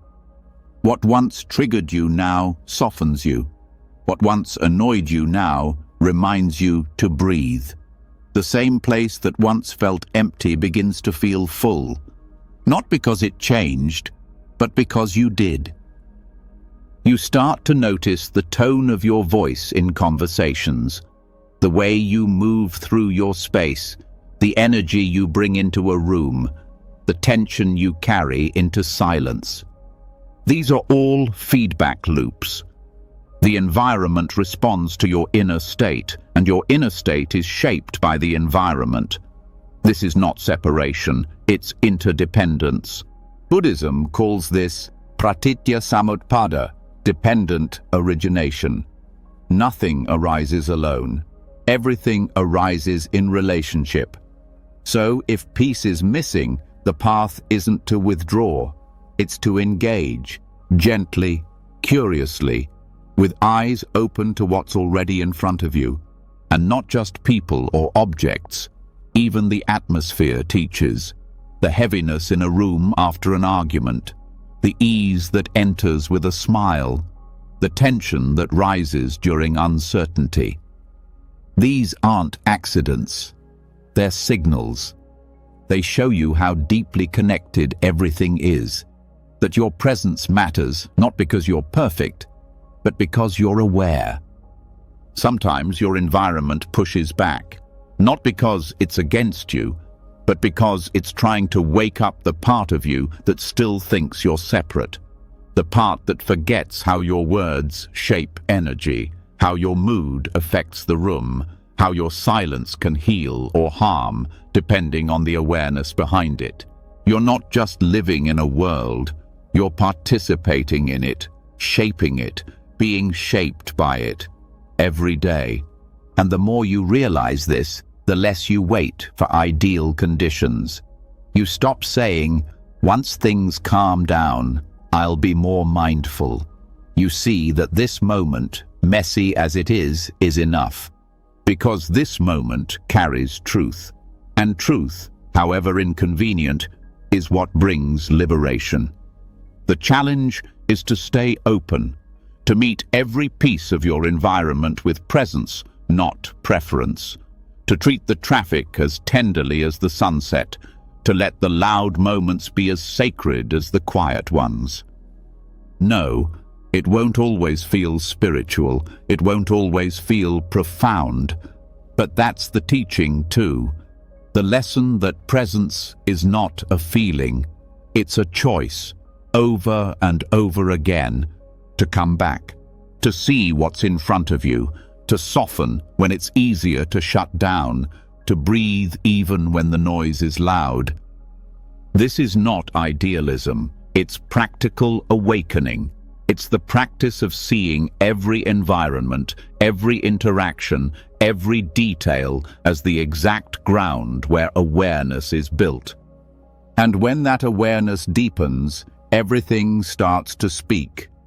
The ordinary becomes radiant, the overlooked becomes holy, and life itself becomes your guru. Not by changing form, but by being seen fully for the first time. Once you start seeing everything around you as part of the teaching, each conversation, delay, sound, and space, you begin to notice something even more humbling. That nothing ever really happens outside the path. Not a single moment is wasted. Even the parts of your life that felt like failures or accidents, especially those, were not detours. They were chapters of the same story. But the mind rarely sees it that way. It clings to the idea of wrong turns, missed chances, time lost. It obsesses over whether you've wasted too much, drifted too far, or waited too long. And yet, from the Buddhist view, that entire fear is based on a myth. There is no such thing as being off-path.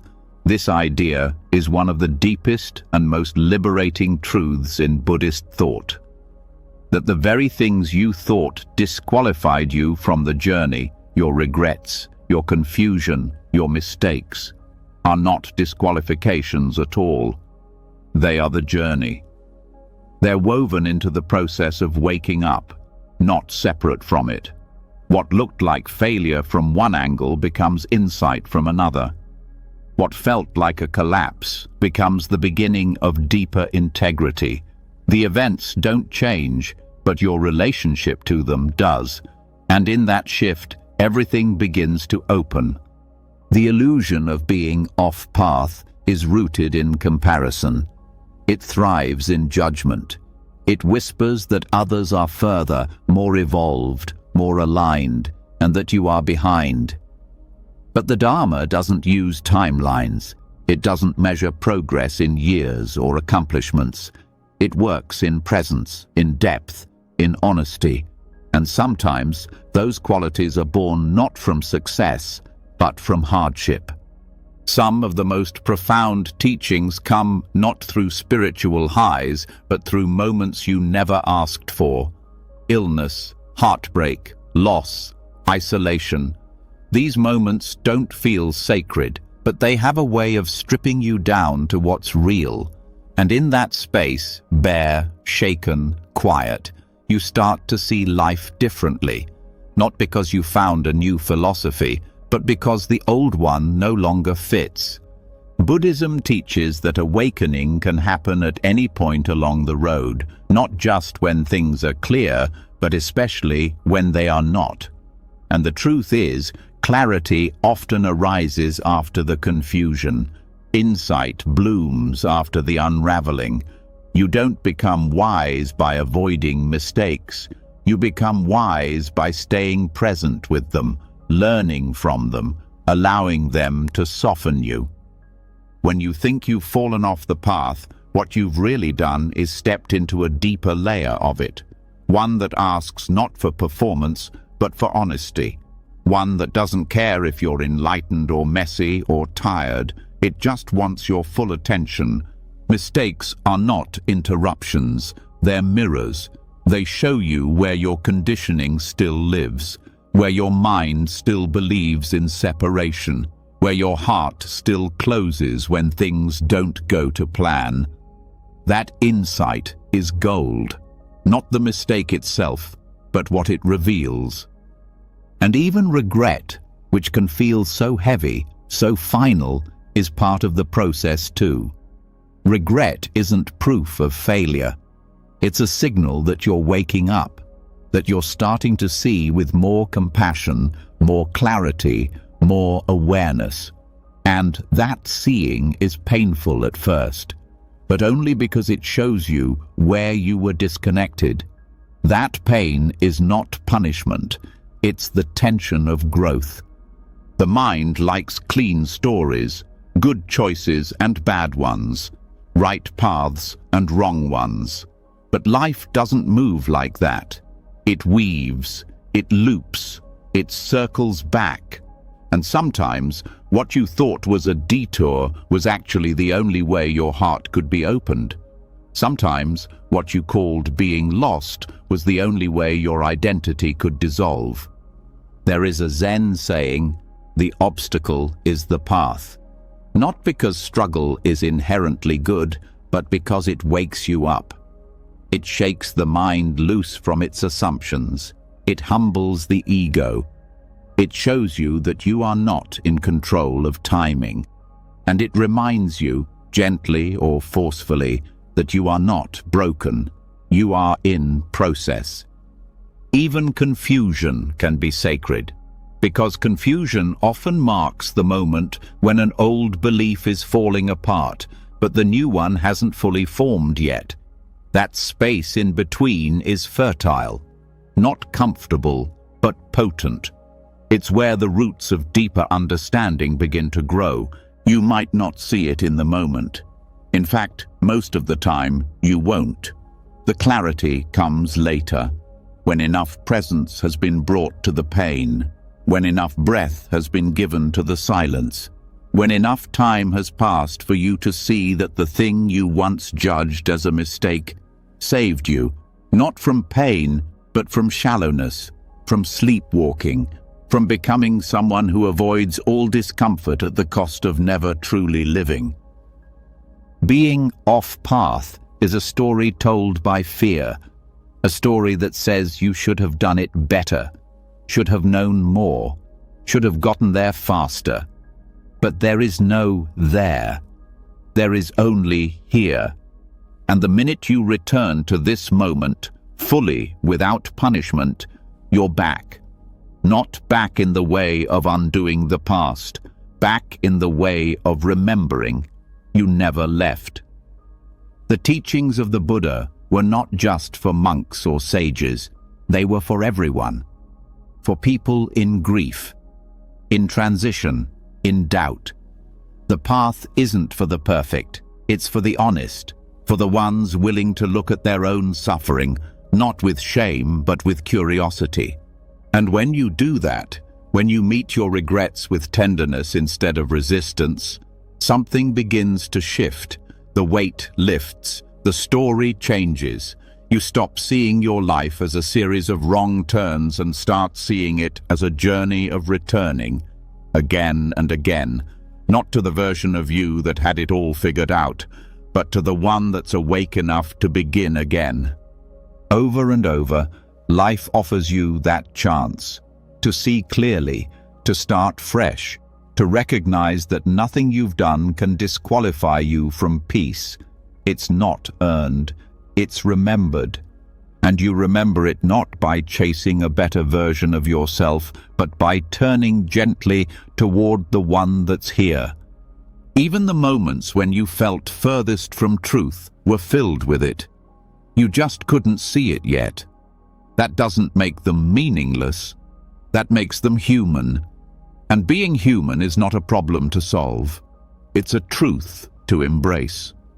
So the next time your mind tells you that you've failed, pause, feel the breath, feel the ground, and ask, what if this is the path? What if this feeling, this mistake, this confusion is the doorway? Not the end, not the disqualification, but the beginning, again, in a deeper, quieter, more grounded way. This is how awakening happens, not by climbing a perfect ladder, but by sitting in the middle of your own life as it is, and choosing to meet it with presence, with compassion, with the wisdom that says, every step counts, every moment teaches, and every so-called detour was part of the path all along. So you've seen now that the path never really disappears. It bends, it darkens, it doubles back. But it never ends, not even when you feel furthest from it, especially not then. What once looked like a detour becomes part of the pattern. What once felt like a collapse becomes the foundation. But there's one more piece you're being asked to face now. Not the illusion of failure, not the noise of regret, but the pain itself. The rawness that doesn't explain itself. The ache that has no name. The suffering that sits quietly, refusing to go away. This is where many turn back. But Buddhism points straight into it, because there's something hidden there. Not just a wound, but a shape, a design, a structure more precise than you think. Suffering is not chaos. It is a pattern, a language, a code of transformation written into the fabric of your experience. And when met with awareness, it becomes more than pain. It becomes revelation.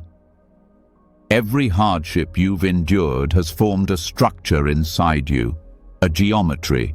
It's not random, it's exact. And in that precision lives the blueprint of your awakening. Not one moment of difficulty has been wasted. Not one night of grief, not one hour of uncertainty. They weren't roadblocks. They were sculptors, shaping your nervous system, refining your awareness, softening the armor around your heart. It may not feel elegant in the moment, but suffering moves with intelligent force. It strips away what no longer serves, and it does so with a strange kind of grace, not soft, not gentle, but real, honest, sacred. You don't need to like your suffering, but you are invited to see it, not just emotionally, but structurally. Where does it appear? What triggers it? What shape does it take in your body, in your thoughts? What stories get louder when it rises? These aren't rhetorical questions. They are entry points. Each one opens the door to a part of you that has been waiting, not to be fixed, but to be understood. And that's the key. Understanding, not escaping. In Buddhist thought, suffering is not a flaw, it's a signal. a precise one, and it never shows up without cause. The law of karma ensures that. Every feeling, every contraction, every despair has conditions that gave birth to it. And once you start to see those conditions clearly, the suffering begins to lose its power. But here's what's so often missed. Those conditions aren't just past actions. They're patterns of perception, habitual ways of relating to life. Suffering persists not only because something happened, but because the mind continues to resist it, cling to it, define itself by it. When the pain becomes identity, the suffering deepens. But when the pain is witnessed with space, with awareness, with presence, it begins to reveal its purpose. Sometimes pain arrives because something old is being asked to die. An illusion, a self-image, a belief you've outgrown, and the process of that death hurts, not because you did something wrong, but because shedding anything you've clung to always feels like grief. This is part of the sacred geometry, a collapsing structure that creates space for something more honest to rise. The shape of suffering is often circular. Patterns repeat, lessons return, the same fear, the same story, the same tension. But the circle isn't punishment, it's opportunity. Each time the pain comes back, you have the chance to meet it differently, to respond from a deeper place, to interrupt the cycle not by pushing it away, but by finally staying with it long enough to see what it contains. And it always contains something. A message, a truth, a shift. But you only access it by going in, not around. Some suffering builds pressure, slowly, quietly. The kind you carry in your body but never speak of. A tightness in the chest, a shallow breath, a subtle bracing against life. This kind doesn't explode, it erodes. It wears down your sense of safety over time. But even this kind carries form. Its shape is the exact outline of your neglect, not because you didn't care, but because you didn't know how to stay. You can learn now. You can relearn how to sit with discomfort and hear what it's actually saying, not the surface story, but the deeper one, the one that begins with, "I've been holding this for a long time, and I don't want to hide anymore." Other suffering comes like a strike, sudden, shattering. It doesn't give you time to prepare. It tears something away. A person, a certainty, a future you thought was yours. This suffering doesn't whisper, it roars, and in its wake you feel hollow, lost. But even here, the shape is precise. The pieces that broke reveal what mattered. They reveal what was never solid. They reveal where your identity had fused to things that were never permanent. Buddhism doesn't offer platitudes for this. It doesn't call it a blessing to make the pain easier. It simply says, see it, meet it, bow to it if you must, cry through it if you need to. But know that what feels like destruction is not meaningless. It's the rearranging of your inner architecture, so that the next time life shakes, you are less likely to collapse. There is also a form of suffering that arises from resistance to joy, a quieter, more hidden pattern. It's the pain of not letting yourself fully feel what is good, of numbing when kindness appears, of dismissing love, of expecting the rug to be pulled. This too has a geometry, one shaped by old betrayals, inherited fear, unmet grief. and it too must be seen clearly, because the heart cannot open fully if it fears its own joy. The most precise spiritual teachings are not written in text. They are etched into your life, and suffering is the ink. The pain you've lived through is not just memory, it's instruction. It taught you how to listen, how to slow down, how to become tender. If you let it, it will teach you how to forgive, how to see with compassion, how to stay soft in a world that teaches hardness. There's no need to rush through your pain. That urgency is itself part of the pattern. The belief that you'll only be okay once it's gone. But pain doesn't need to disappear to lose its grip. It only needs to be met without fear, without narrative, without the belief that it defines you. You are not broken because you hurt. You are not behind because you struggle. You are in the exact shape your path requires. The sacred geometry of suffering is not abstract. It is felt in your bones, in your breath, in the places you flinch without realizing, and slowly, with practice, you start to trace its outline. You begin to see the loops, the spirals, the angles that once cut you and now teach you. What was once sharp becomes a map, not out of pain, but through it. Not to escape, but to embody. Because awakening isn't about escaping the human experience.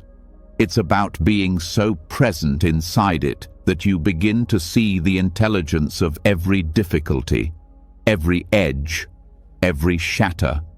This is not theory.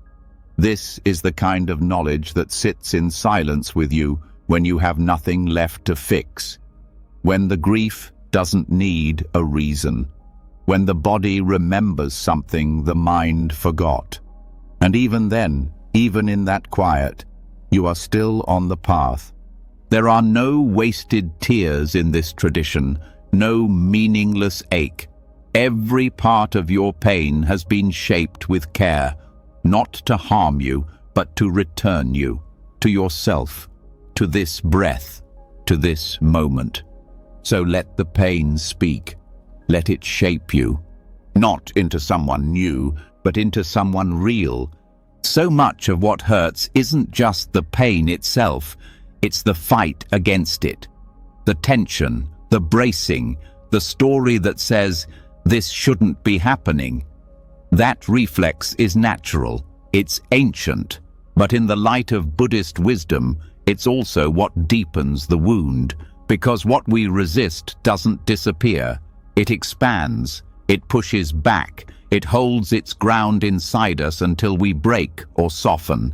And in that moment of softening, when resistance drops, we don't just survive the pain, we transmute it.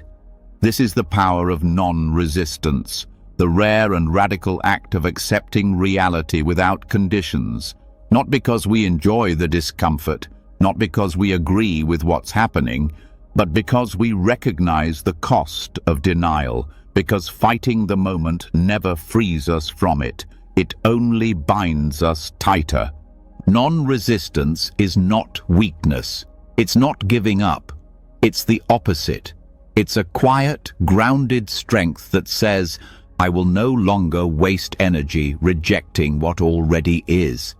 That shift doesn't remove the pain, but it changes the texture of it. It becomes less sharp, less sticky, less personal. The suffering remains, but the suffering about the suffering begins to dissolve. This isn't just a mental trick, it's a full-bodied release. A surrender that begins in the nervous system, in the breath, in the clench of your jaw or the grip in your chest. When the body stops resisting, the mind starts to soften. And in that softening, reality reveals something different. It shows you that peace was never on the other side of fixing things. It was hidden beneath your refusal to let things be. There is deep intelligence in the Buddhist view of acceptance, not passive acceptance that allows harm or turns away from injustice, but a fierce, alert, compassionate acceptance that starts with presence, that says, before I change anything, I must see it clearly. Before I move forward, I must meet what's here. And when you meet what's here, fully, without resistance, you start to notice that the situation isn't always the real source of suffering. The inner war is, the refusal, the friction, the craving for something else. And when that craving releases, even just a little, you step into a kind of freedom that isn't dependent on your circumstances. It's deeper than external change. It's internal liberation. This is what makes non-resistance so transformative. It doesn't mean you never act, never protect yourself, never walk away. It simply means that your actions are no longer born from panic, from fear, from the desperate need to escape. They come from clarity, from peace, from a center that isn't shaken by discomfort. It's a strange thing. When you stop trying to change the pain often changes. Not because you forced it to, but because you allowed it to unfold, to breathe, to reveal what it had been carrying all along. That old memory, that unmet grief, that hidden fear. These things surface when we stop blocking them, and yes, it can be overwhelming at first, because the mind wants control, it wants order, and non-resistance asks you to let that go, to sit in the mess, to trust that even the chaos has a rhythm. But slowly, the chaos begins to settle. Not because the world becomes easier, but because you stop demanding that it be easy. You stop needing life to match your plan, and in that release, your vision clears. The mind opens. The heart softens. And reality, without your filter of rejection, starts to look different.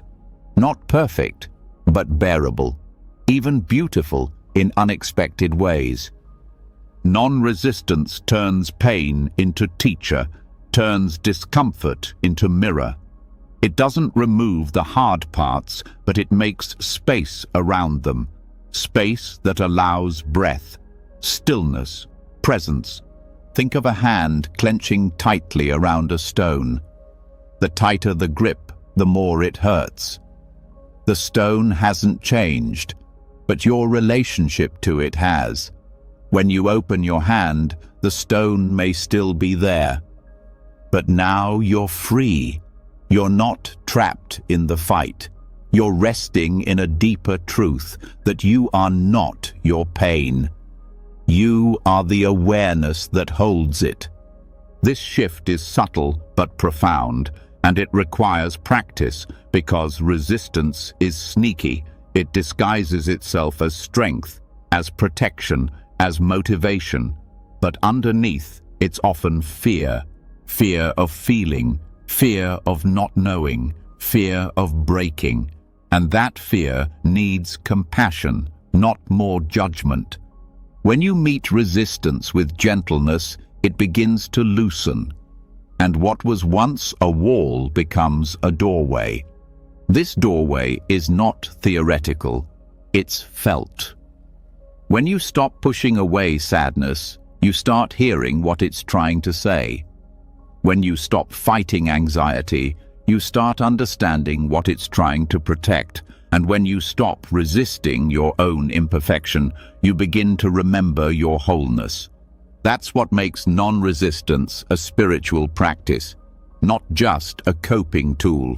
It brings you face to face with the truth that life doesn't need to change for you to be free. You need to change your stance toward life, not by force, not overnight, but through the quiet decision to stop running, to sit, to breathe, to open, even when it hurts, especially when it hurts. because the moments when you feel most overwhelmed are often the exact moments when the old structures are breaking down, the old coping mechanisms, the old stories, and it's tempting to resist that breakdown, to grab onto something, anything. But if you can stay just long enough to see through the storm, what emerges on the other side is not weakness, it's clarity.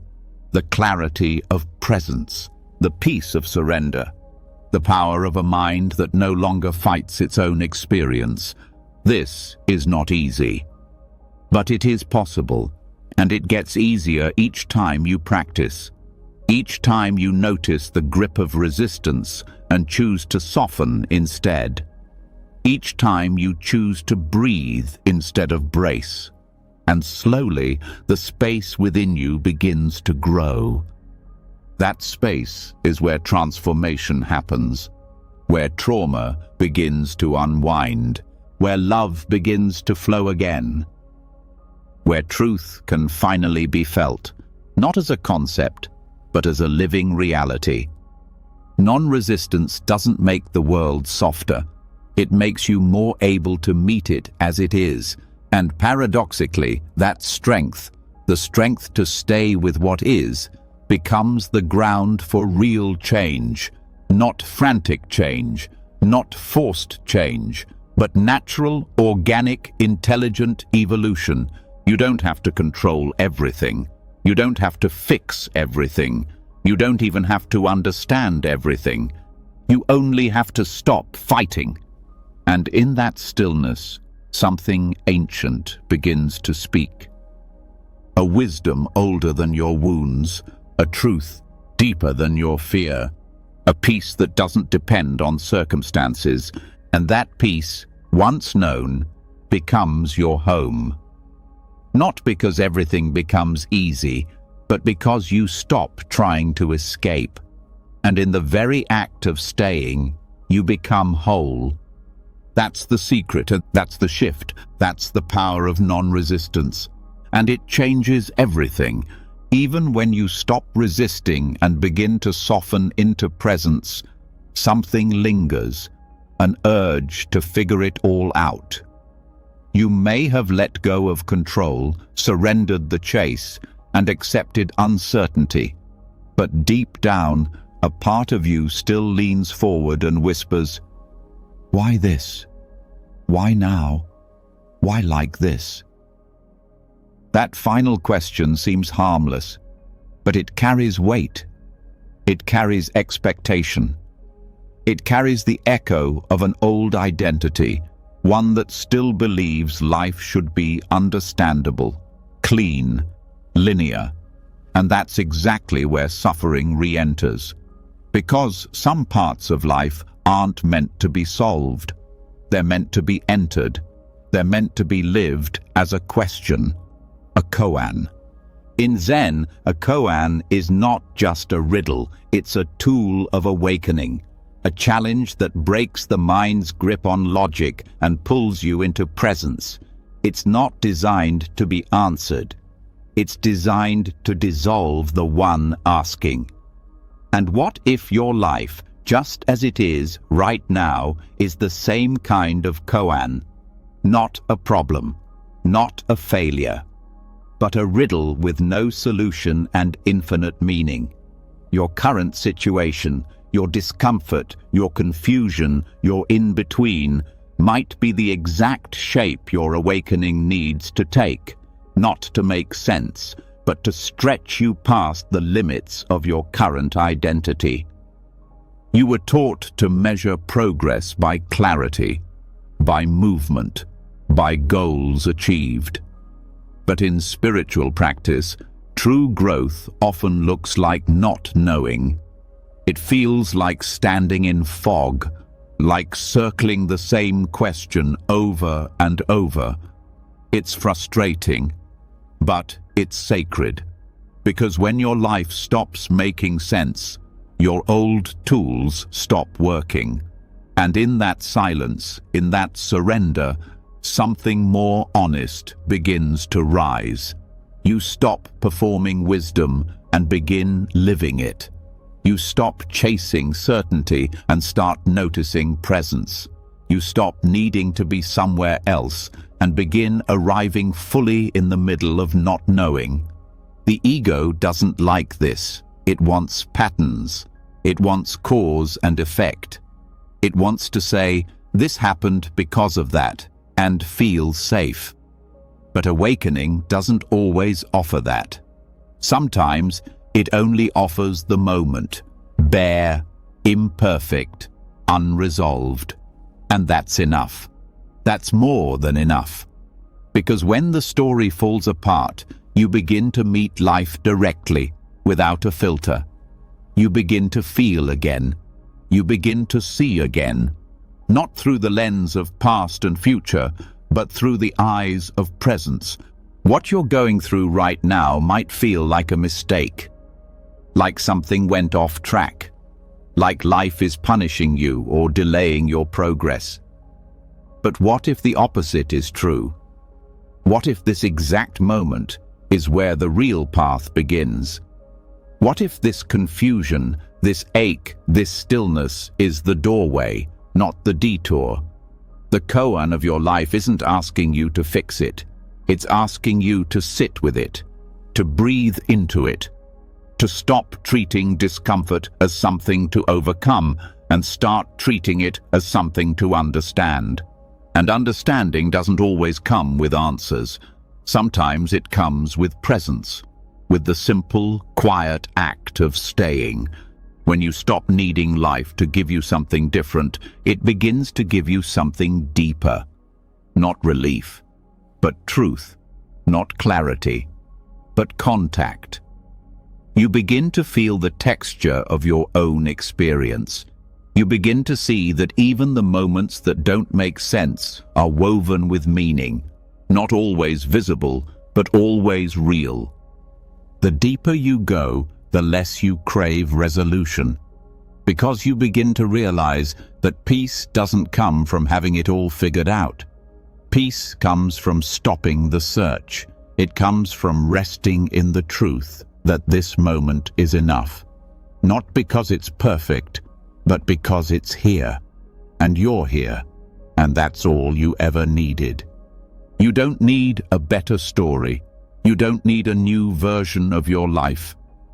You just need to look at what's in front of you with new eyes, with the eyes of presence, with the heart of someone who's finally stopped fighting and started listening, because the koan of your life will never shout. It will never demand. It will only whisper. And only when you're quiet enough will you hear it say, "This, too, is sacred." The mind will still try to grasp, to explain, to label. That's okay. Let it do what it does. But don't follow it. Watch it. Love it. But don't believe everything it says, especially when it tells you you're off track. You're not off track. You're in the middle of the path, and the path just looks different now. It looks like stillness, like discomfort, like silence. But inside that silence, something is growing, something honest, something lasting. In Zen, a student can sit with a koan for years, not because they're slow, but because the point isn't to solve it.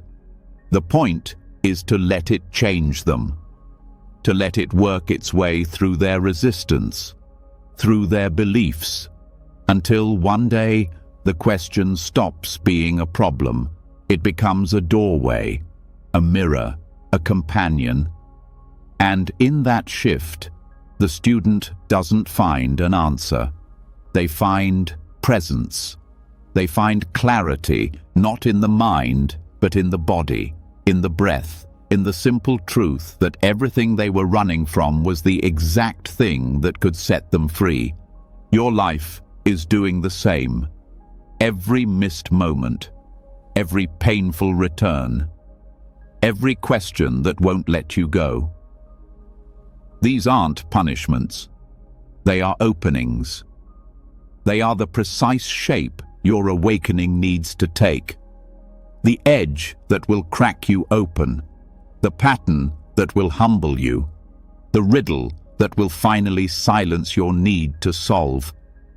And in that silence, something more spacious will rise, not an answer, but a knowing, a quiet certainty that you don't need to get anywhere else, that you don't need to become anyone else, that you don't need to escape what's here.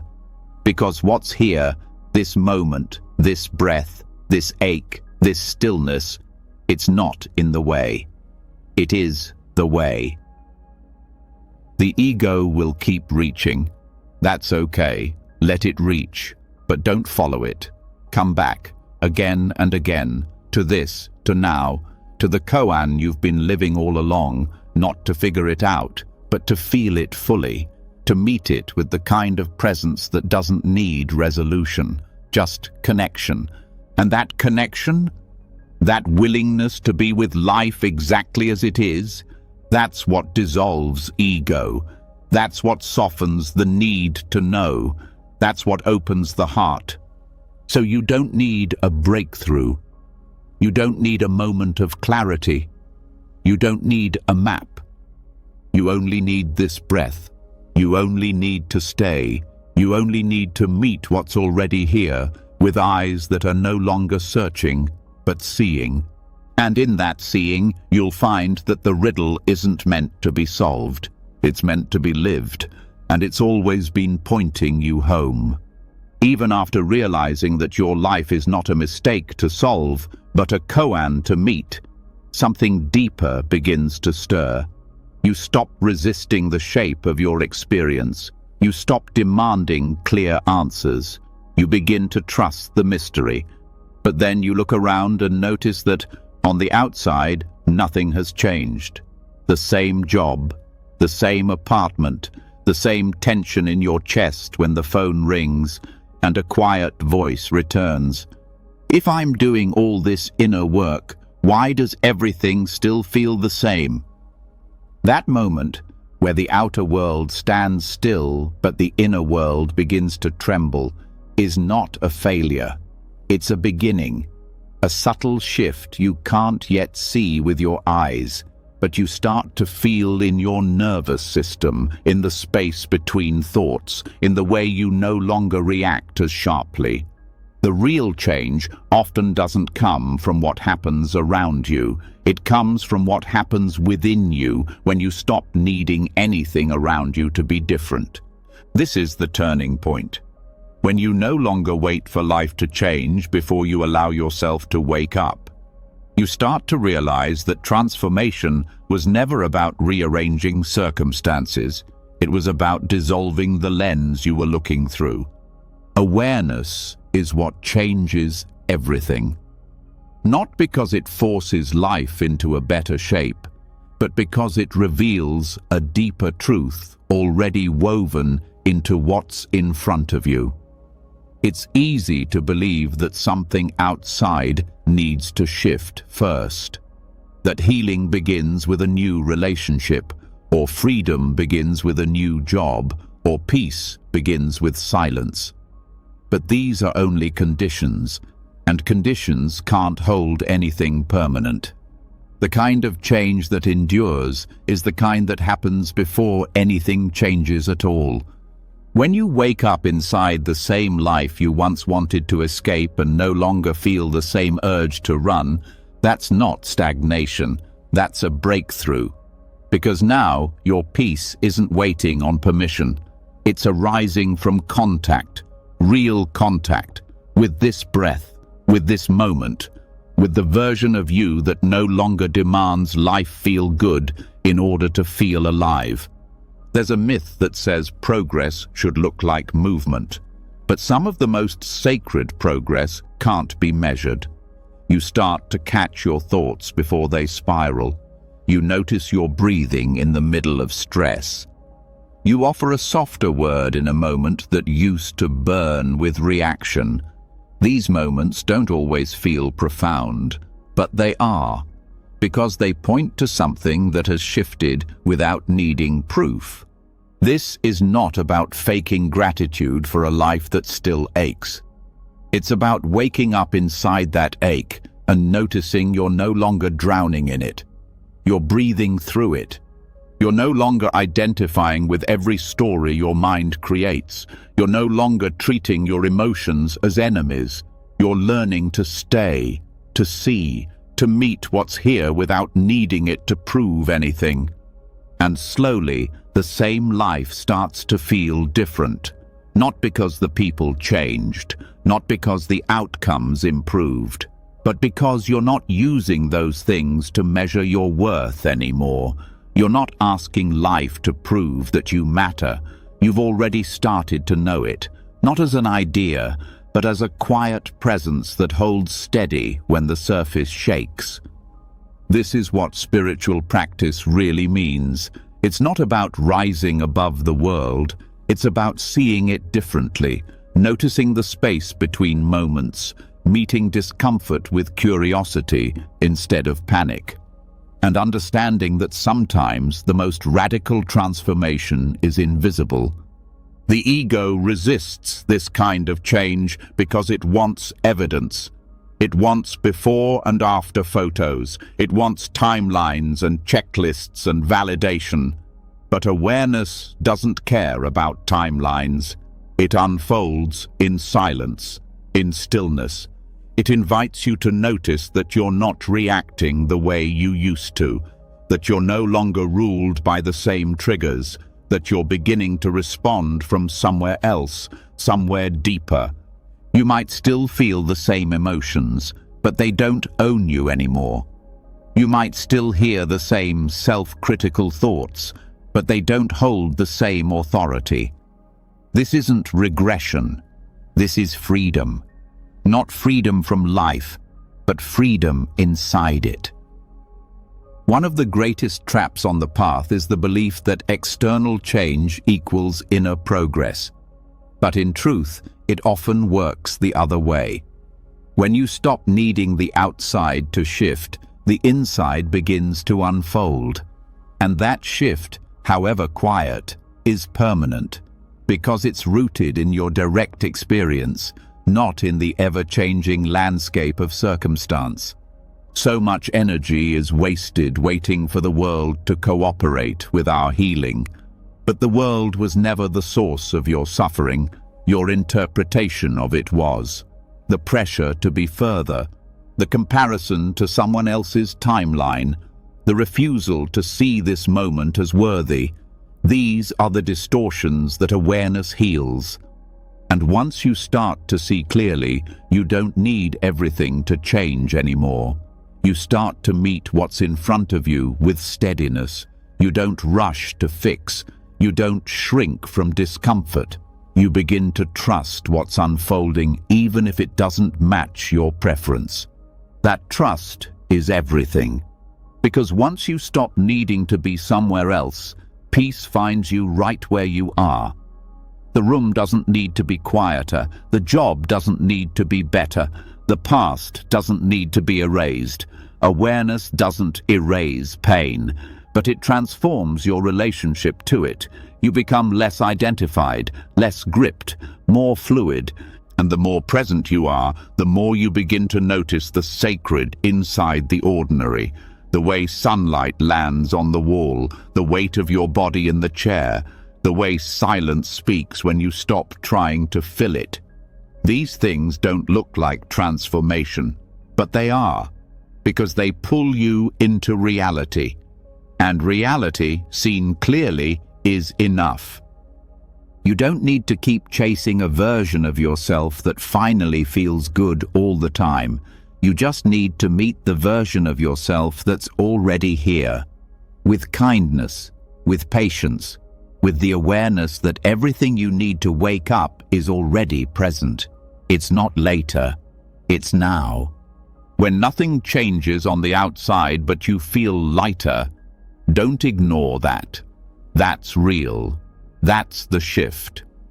When the same day begins to feel less threatening, when you stop narrating your suffering with such intensity, when you smile for no reason, not because life got easier, but because your grip loosened, that's the transformation that lasts. This isn't about pretending everything is fine. It's about realizing you don't need to understand everything for it to be okay. It's about recognizing that being fully here, even in the mess, is better than escaping to somewhere that doesn't exist. The illusion that your circumstances determine your peace is hard to let go of. But once you see through it, you'll never believe it again, because you'll have tasted the freedom of inner change, of watching your same life with new eyes, of finding the miraculous in the familiar. It's not that the world changed, it's that you woke up inside it. And that shift, quiet, patient, internal, is the one that makes all the difference. You've now seen that transformation doesn't always announce itself through visible change. Sometimes it unfolds silently, through your attention, through your breath, through your willingness to be with what is. And in that stillness, something unexpected begins to reveal itself. A deeper question starts to rise, not about your life, but about you, about who you think you are, and more importantly, who you think you're supposed to become. That quiet pressure returns. The sense that you should be further by now, kinder, wiser, more healed, more put together. It's subtle, but it hums underneath everything you do. A voice that insists, "You're not quite there yet." And that voice has a goal, a better version of you, one that's more spiritual, more disciplined, more deserving of peace. But what if that version doesn't exist? What if that entire idea of self-improvement as the path to wholeness is the very thing keeping you from peace? Buddhist wisdom doesn't say, "Become a better you." It says, "See clearly." And when you see clearly, you realize there's nothing wrong with who you are. There never was. There are just layers, stories, habits, false identities that obscure your nature. The work isn't to fix yourself. The work is to stop believing you're broken. Striving to improve is often rooted in shame, not always the loud kind. Sometimes it's subtle, a low-grade sense that something about you is off, that if you just learned more, meditated more, healed more, you'd finally arrive. But arrive where? If the goal is peace and the method is self-rejection, you will never get there, because you cannot hate yourself into awakening. The belief in a better version of you creates a future-based identity, one that keeps postponing peace until you're more evolved. That version is always just out of reach, because the mind, driven by striving, can always find something else to fix. And this loop, constant effort to become, can feel noble, it can feel spiritual, but it's just another form of ego. Ego doesn't only show up in arrogance, it shows up in constant self-improvement, in the belief that the person you are today is an obstacle to overcome. That mindset sounds productive, but in truth, it keeps you away from the intimacy of your own presence, the presence that says you are not a project, you are already whole. The most powerful transformations don't come from becoming more, they come from becoming honest. Honest enough to see that much of what you've been trying to fix in yourself was never broken to begin with. It was just unaccepted. The parts you hide, the flaws you criticize, the impulses you shame. These are not mistakes in your design. They're invitations to soften, to love, to include. The path isn't about becoming something else. It's about remembering who you were before you started believing you weren't enough. That remembering happens not through effort, but through attention. When you sit with yourself long enough without trying to change, something gentle unfolds. You begin to notice your own breath without judgment. You begin to feel your emotions without shame. You begin to speak more truthfully, not because you trained yourself to, but because you stopped pretending. That's what it means to return to yourself, not as a polished version, but as the unguarded, unfiltered truth, the one who doesn't need to be enlightened to be worthy of love. There is nothing wrong with growth, but when growth is driven by self-rejection, it doesn't liberate, it exhausts.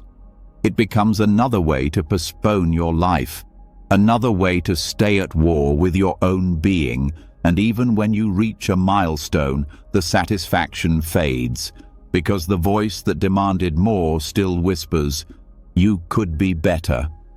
You cannot build peace on a foundation of not enough.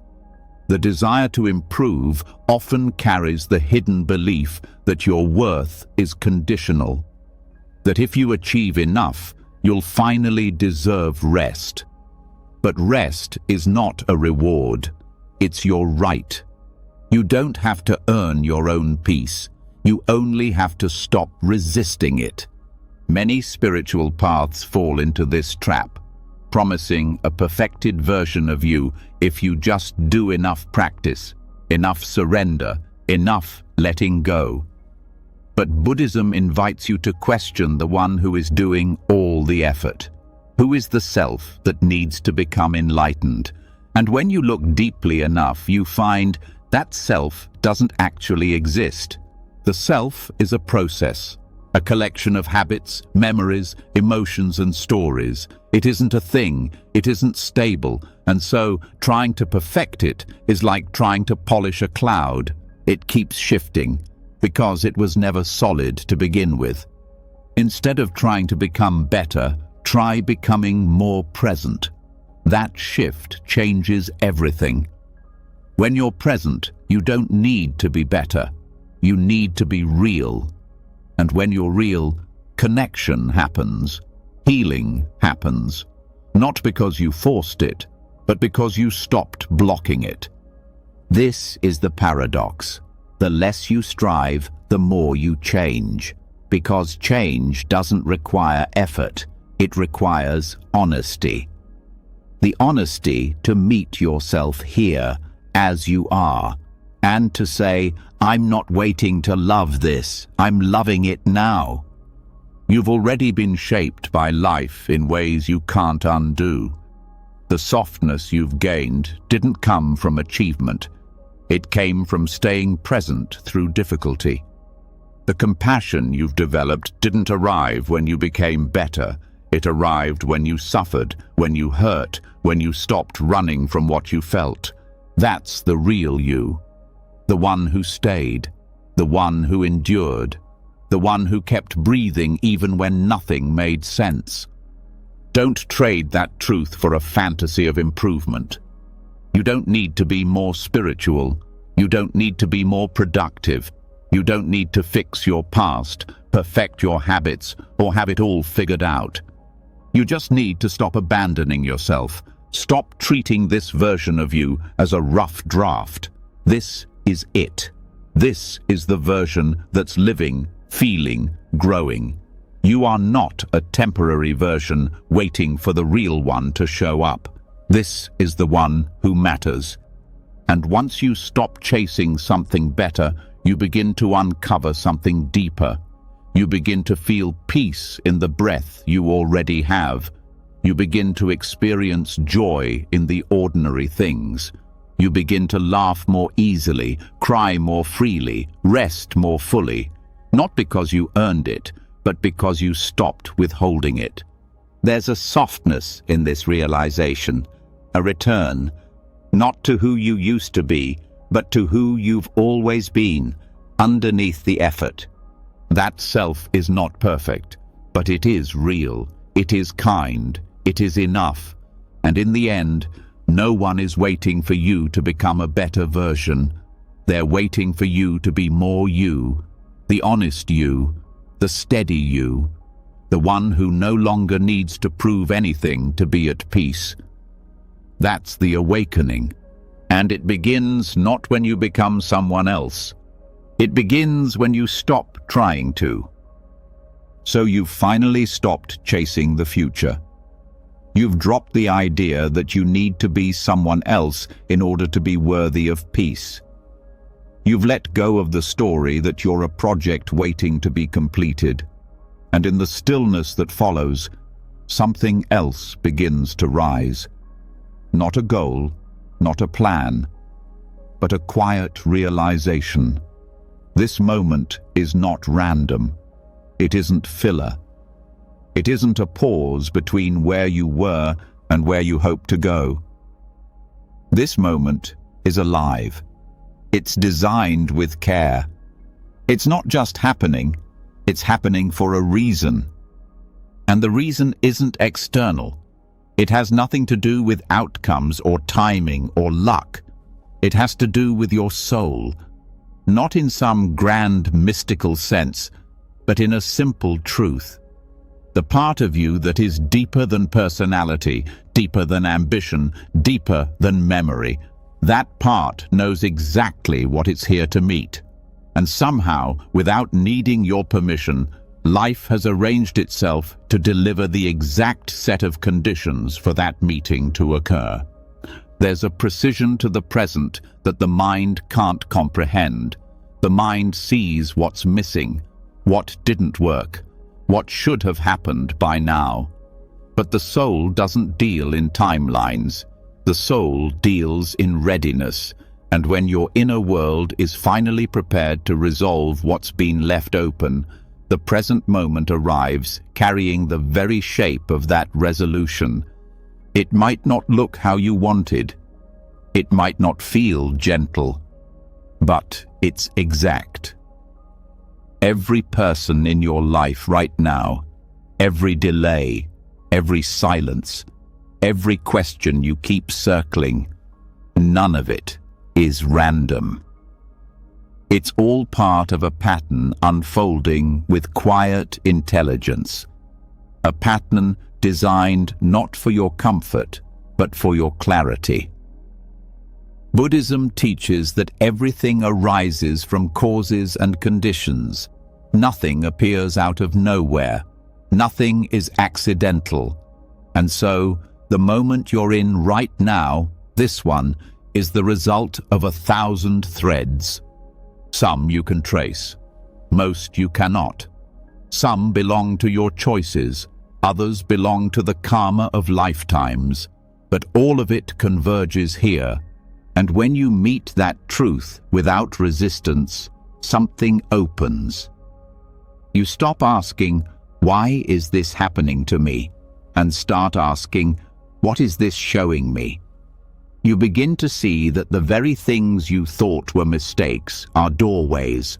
The people who trigger you are mirrors. The things you've been waiting on were never meant to arrive until something inside you was ready to hold them differently. There's no punishment in this design, only precision. Life isn't trying to prove a point. It's trying to help you remember something you forgot while reaching, something you lost while performing, something buried under years of distraction. And now, life has brought you the exact environment to bring it to the surface. Not all lessons feel noble. Some feel like loneliness.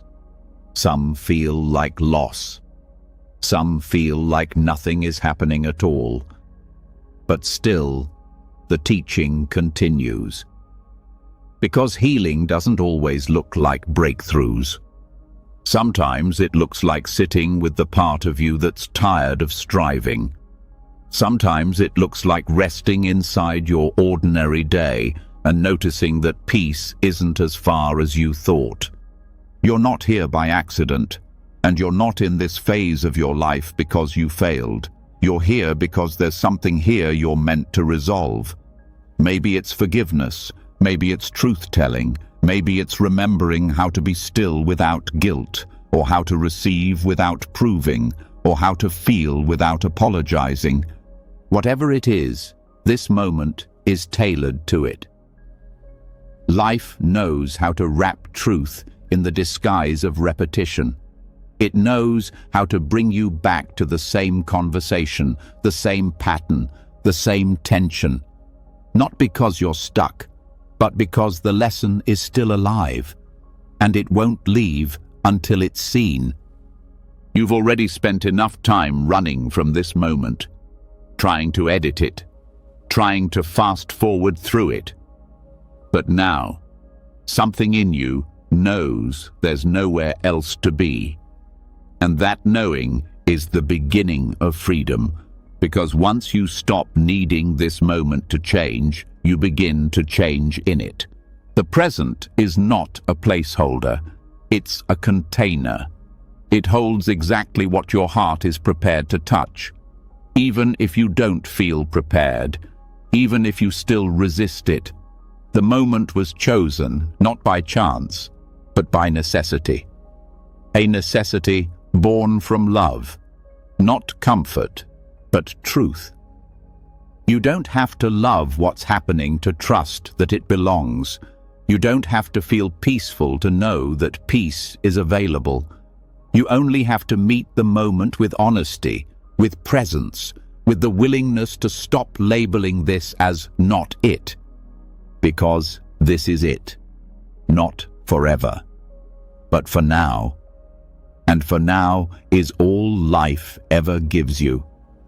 When you begin to see the moment as chosen, for you, not against you, you stop fighting it. You start listening. And when you listen closely, even pain begins to speak. Not in riddles, but in clarity. It says, there's something here you're finally strong enough to feel.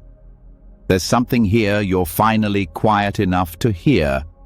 This isn't about resignation. It's about recognition. Recognizing that the soul doesn't speak in words, it speaks in patterns. It speaks through longing, through restlessness, through fatigue, through joy. And when you follow those signals with awareness, the present begins to feel less like a trap and more like a map. You might not know where it's leading, but you can trust what it's revealing. It's revealing what still hurts, what still waits, what still holds your breath hostage. And little by little, it's loosening that grip. Not all at once, but enough. Enough to soften the story that you're behind, enough to silence the belief that you need to catch up, enough to remind you that your timeline is not broken. It's sacred, even when it feels slow, even when it feels still, even when no one else understands. You don't need to explain why you're here. You only need to be here, fully, gently. With the kind of attention that says, I may not know why this hurts, but I know it's asking to be met. I may not know what's next, but I know this is where I'm supposed to be. That level of presence rewrites everything. It allows healing to unfold without urgency. It allows truth to rise without resistance. It allows you to belong to your life again, without needing it to look different first. This moment was not chosen at random. It carries your fingerprint. It reflects your readiness. It contains the exact ingredients needed for the next piece of your becoming. So let it teach you. Let it hold you. Let it change you, not into someone better, but into someone more whole. Because the version of you that's here now isn't waiting to be replaced. It's waiting to be remembered. And once you remember that, the moment becomes enough. And so do you. Once you begin to see that the present moment was not random, not punishment, but perfectly tailored to your inner unfolding, something shifts. You stop trying to escape. You stop asking when things will finally start. Because you realize they already have, right here, right now. The healing, the integration, the remembering, it's all happening in the present. But then something else begins to stir beneath that clarity. A quieter truth, one that runs against everything you were taught to value. What if moving forward isn't always the answer? What if continuing is not always strength? What if sometimes stopping fully, deliberately, without shame is the most powerful thing you can do? We live in a world obsessed with becoming, with climbing, with earning. The path is often mistaken for acceleration, for scaling higher versions of yourself. But the deepest transformations do not happen in motion. They happen in stillness, not in striving, but in stopping. Stopping is not giving up. It is coming home. Not just to the body or to the breath, but to truth. It's the moment you stop pushing against the current and realize you're already standing in the river. It's the instant when you drop the burden of always needing to do more and you begin to see clearly that nothing more needs to be done for this moment to matter. You've been told that rest is what happens after you've proven yourself, that stillness is something you earn. But Buddhism teaches something far more radical, that stopping is not a break from the path. It is the path. It's not what you do once you're healed. It's how you begin to heal. By ceasing the habit of outrunning yourself. By letting go of the belief that peace is a reward and recognizing that it's been quietly waiting under every layer of effort. In the West, ambition is often praised. Movement is glorified. To stop is to be seen as lazy, uncertain, lost. But the art of stopping is not about weakness. It is about the rare courage it takes to break the trance of endless doing. It takes real clarity to pause when momentum tells you to continue. It takes depth to recognize that rushing forward might actually be leading you away from yourself. Stopping means listening, not just to silence, but to what's underneath the noise. The tension in your shoulders, the grief in your chest, the voice inside that's been asking for attention, not validation. When you stop, you can finally hear that voice. You can hear what your body has been holding. You can hear what your spirit has been waiting to say. These messages are quiet. They don't shout. They arrive in moments of stillness that ambition never gives you time to feel. Many people fear stopping because they associate it with quitting. But there is a vast difference between quitting out of fear and stopping out of wisdom. Quitting says, "I'm not enough." Stopping says, "I've done enough." Quitting is reactive. Stopping is responsive. One comes from panic, the other from presence. To pause is not to fail, it is to recalibrate. To step back from the noise and remember why you were walking in the first place. It's a return to intention, to the kind of clarity that can't be accessed when you're constantly chasing. Stillness is not the absence of growth, it's the soil in which real growth begins. When you stop long enough to feel what's here, you might discover you've been running on beliefs that no longer serve you, that you've been climbing ladders that lead nowhere, that you've been saying yes to things that shrink you. In stopping, you begin to see what's been false, not to judge yourself, but to free yourself, because you can't see clearly while you're moving too fast. There is a Zen story about a man who asked his teacher, "What is the path to enlightenment?" The teacher replied, "Stop, sit down, be still." That was the whole instruction, not because movement is wrong, but because stillness is where illusion falls apart. When you stop, the masks fall, the roles dissolve, the ambition fades, and what remains is truth. Not a flashy truth, but a quiet one. The truth of who you are without effort. the part of you that isn't defined by what you achieve or fix or overcome. This doesn't mean you'll never move again, but it means that when you do move, it will come from wholeness, not from lack, from clarity, not conditioning, from depth, not desperation. The act of stopping breaks the cycle of unconscious striving. It gives you the space to remember that you are not a machine. You are not here to keep performing until you collapse. You are not here to constantly improve. You are here to feel, to wake up, to return. And in that return, something sacred happens. You begin to relate to time differently. You stop measuring your worth by your productivity. You stop organizing your day around what can be accomplished and start asking what needs to be felt, what needs to be honored, what needs to be released. Stopping is a form of devotion, a bow to the present moment, a surrender that says, I trust life enough to rest inside it. That kind of trust cannot be forced. It must be cultivated. It must be remembered over and over each time you feel the urge to fill the space, to chase the next goal, to prove your value again. In Buddhist practice, this kind of stopping is called cessation. It is not the end of your path.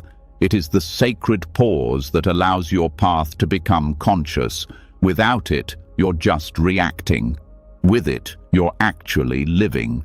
When you stop, you become sensitive again to beauty, to pain, to the parts of yourself you've silenced in the name of progress.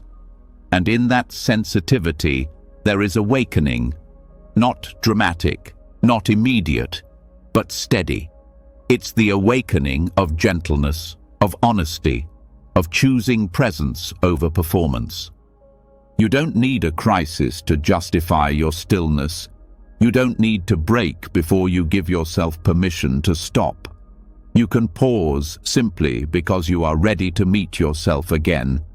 That is the real power, the kind that doesn't come from climbing, but from grounding, the kind that doesn't come from acquiring, but from releasing, the kind that knows nothing you do will ever be as valuable as the awareness you bring to it.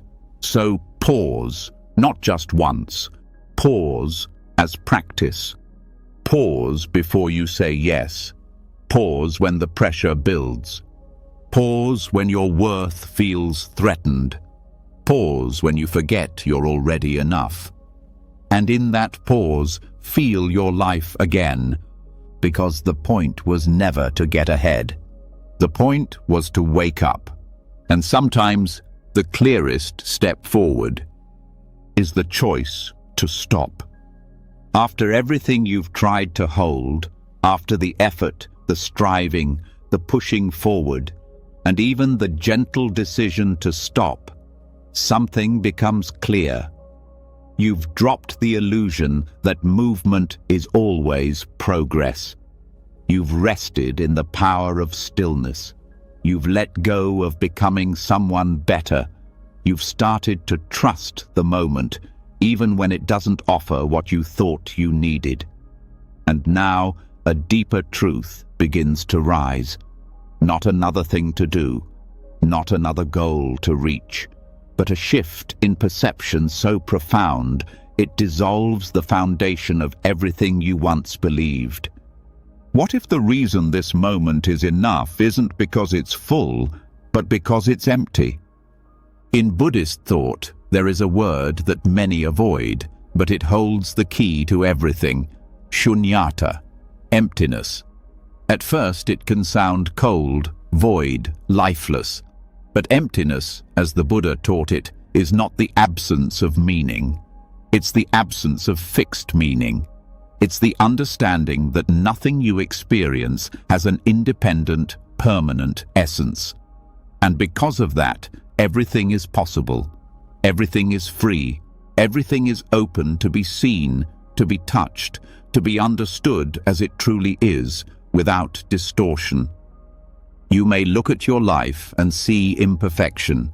You may see loss, delay, silence. You may wonder if this is really where you're meant to be. But through the lens of emptiness, you begin to understand. This moment has no fixed identity. It is not flawed or complete. It simply is. And that is its perfection. Not a static kind of perfection, but a living one. A perfection that comes from its openness, from its spaciousness, from the fact that it cannot be defined and therefore cannot be wrong. When you see your life through the filter of labels, you limit it. You judge it as good or bad, right or wrong, enough or not enough. But when you begin to rest in the truth of emptiness, you realize that all of those judgments were temporary. They were thoughts. They were not the thing itself. The thing itself, the moment, the feeling, the breath, was never the problem. It was the story around it that created suffering. Emptiness isn't a void to be filled. It's the space in which clarity appears. It is the groundless nature of everything you experience. And in that groundlessness, freedom becomes possible. Because nothing is stuck, nothing is trapped in what it used to mean. Not your past, not your pain, not even your identity. The most painful parts of life often feel so heavy because we assign them permanence. We say, "This is who I am now. This is what my life has become." But emptiness reminds you, nothing is fixed. Not your sadness, not your success, not your roles, not even your name. Everything is in motion. Everything is arising, existing, and passing away. And when you see this, not as an idea, but as a direct experience, suffering begins to soften. You begin to understand that what once felt solid is actually fluid, that what felt final is still unfolding. You see that what looked like failure was just a moment in a longer pattern, a breath, a movement, a wave, not a definition. Even the thoughts you've had about yourself, the ones you've repeated for years, "I'm too this, I'm not enough that," those too are empty, not meaningless, but not inherently true. They are constructs, echoes. They can be seen, and if they can be seen, they are not you. You are the space they arise in. The teaching of emptiness doesn't require you to renounce life.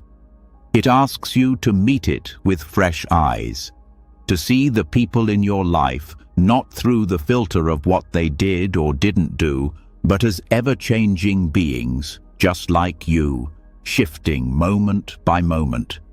To see your situation not as a verdict, but as a wave in the ocean of conditions. To see your emotions not as truth, but as temporary weather patterns passing through a vast and open sky. Shunyata is not cold, it is compassion itself, because when nothing is fixed, forgiveness becomes possible. Rebirth becomes possible, stillness becomes spacious, and even grief becomes a teacher, not because it disappears, but because you no longer define yourself by it. This moment right now is not what you think it is.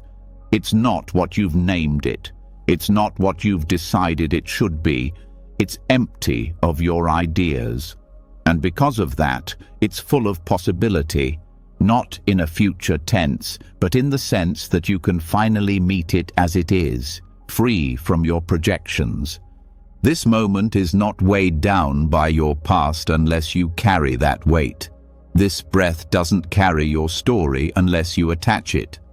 Emptiness means you can return, you can begin again. You can see your life without the lens of disappointment or longing. Just this, just now, just awareness meeting what is. When you truly see emptiness, even the smallest details start to shine. a sound, a smell, the way your hands move, the fact that you're still here, breathing, aware. And suddenly you understand why this teaching is at the center of the path. Not because it erases you, but because it frees you. There is a deep relief in realizing you don't have to carry the identity you built. You don't have to uphold the roles that exhaust you.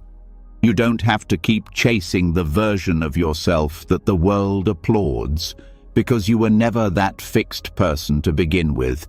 You were always space, awareness, movement, a dance of conditions, light and sound and memory and hope and breath.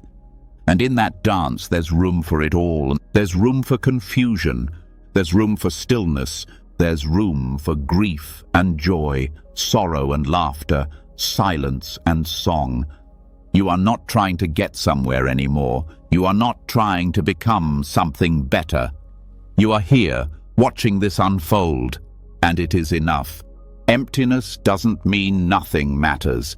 It means nothing is bound. And when nothing is bound, everything can be met with kindness. You can meet your fear not with analysis, but with space. You can meet your anger not with shame, but with understanding. You can meet your longing not with urgency, but with breath. That is why this is the right place. Because it is the only place where anything real can happen. Not because it looks like success, not because it matches your vision board, but because it holds nothing that must be resisted. This place, this moment, is empty of inherent identity. But it is full of meaning when met with presence. And in that presence, the search ends. Not because you found what you were looking for, but because you remembered you were never lost. After seeing the world through the lens of emptiness, something in you softens. You stop holding so tightly. You stop assigning permanent meaning to things. You start to trust the openness of the present. You begin to feel that even when things are uncertain or incomplete, they are still whole. But in that openness, something else comes to the surface. Something quieter, harder to admit, a feeling that often goes unspoken. Loneliness. It slips in when you've stopped running, when the distractions fall away, when the crowd thins, when the phone is silent. It enters the space you've made through awareness, and at first it feels like a regression, like something is wrong. But what if nothing is wrong? What if this moment of being alone isn't a step back? It's the next step forward. Loneliness is not a failure of connection.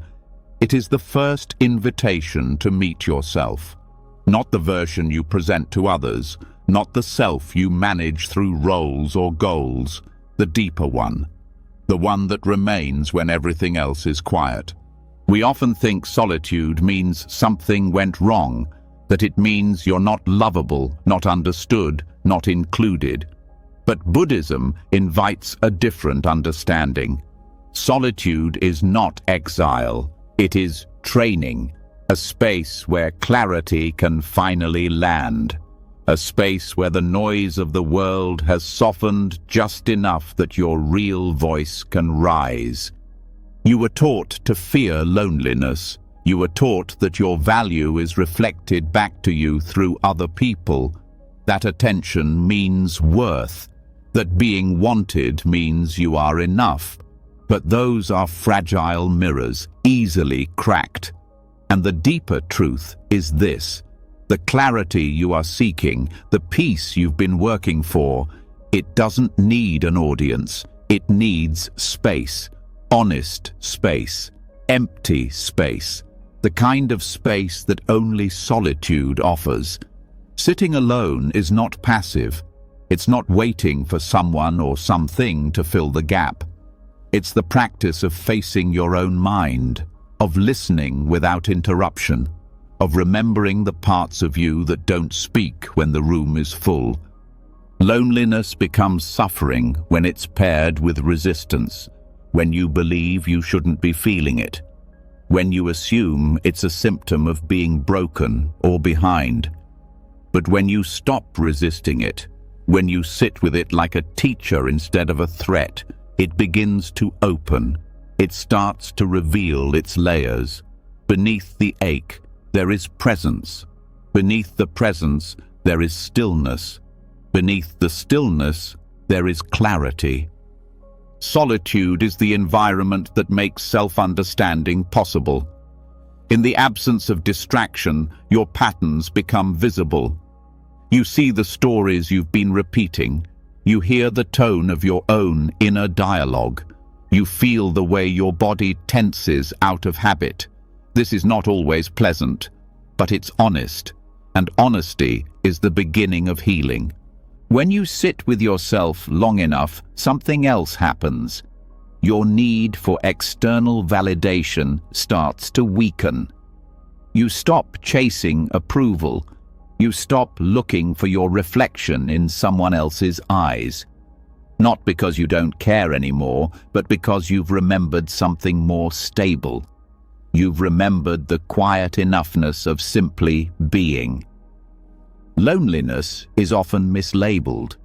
It's not always a lack of people. Sometimes it's a lack of presence with yourself.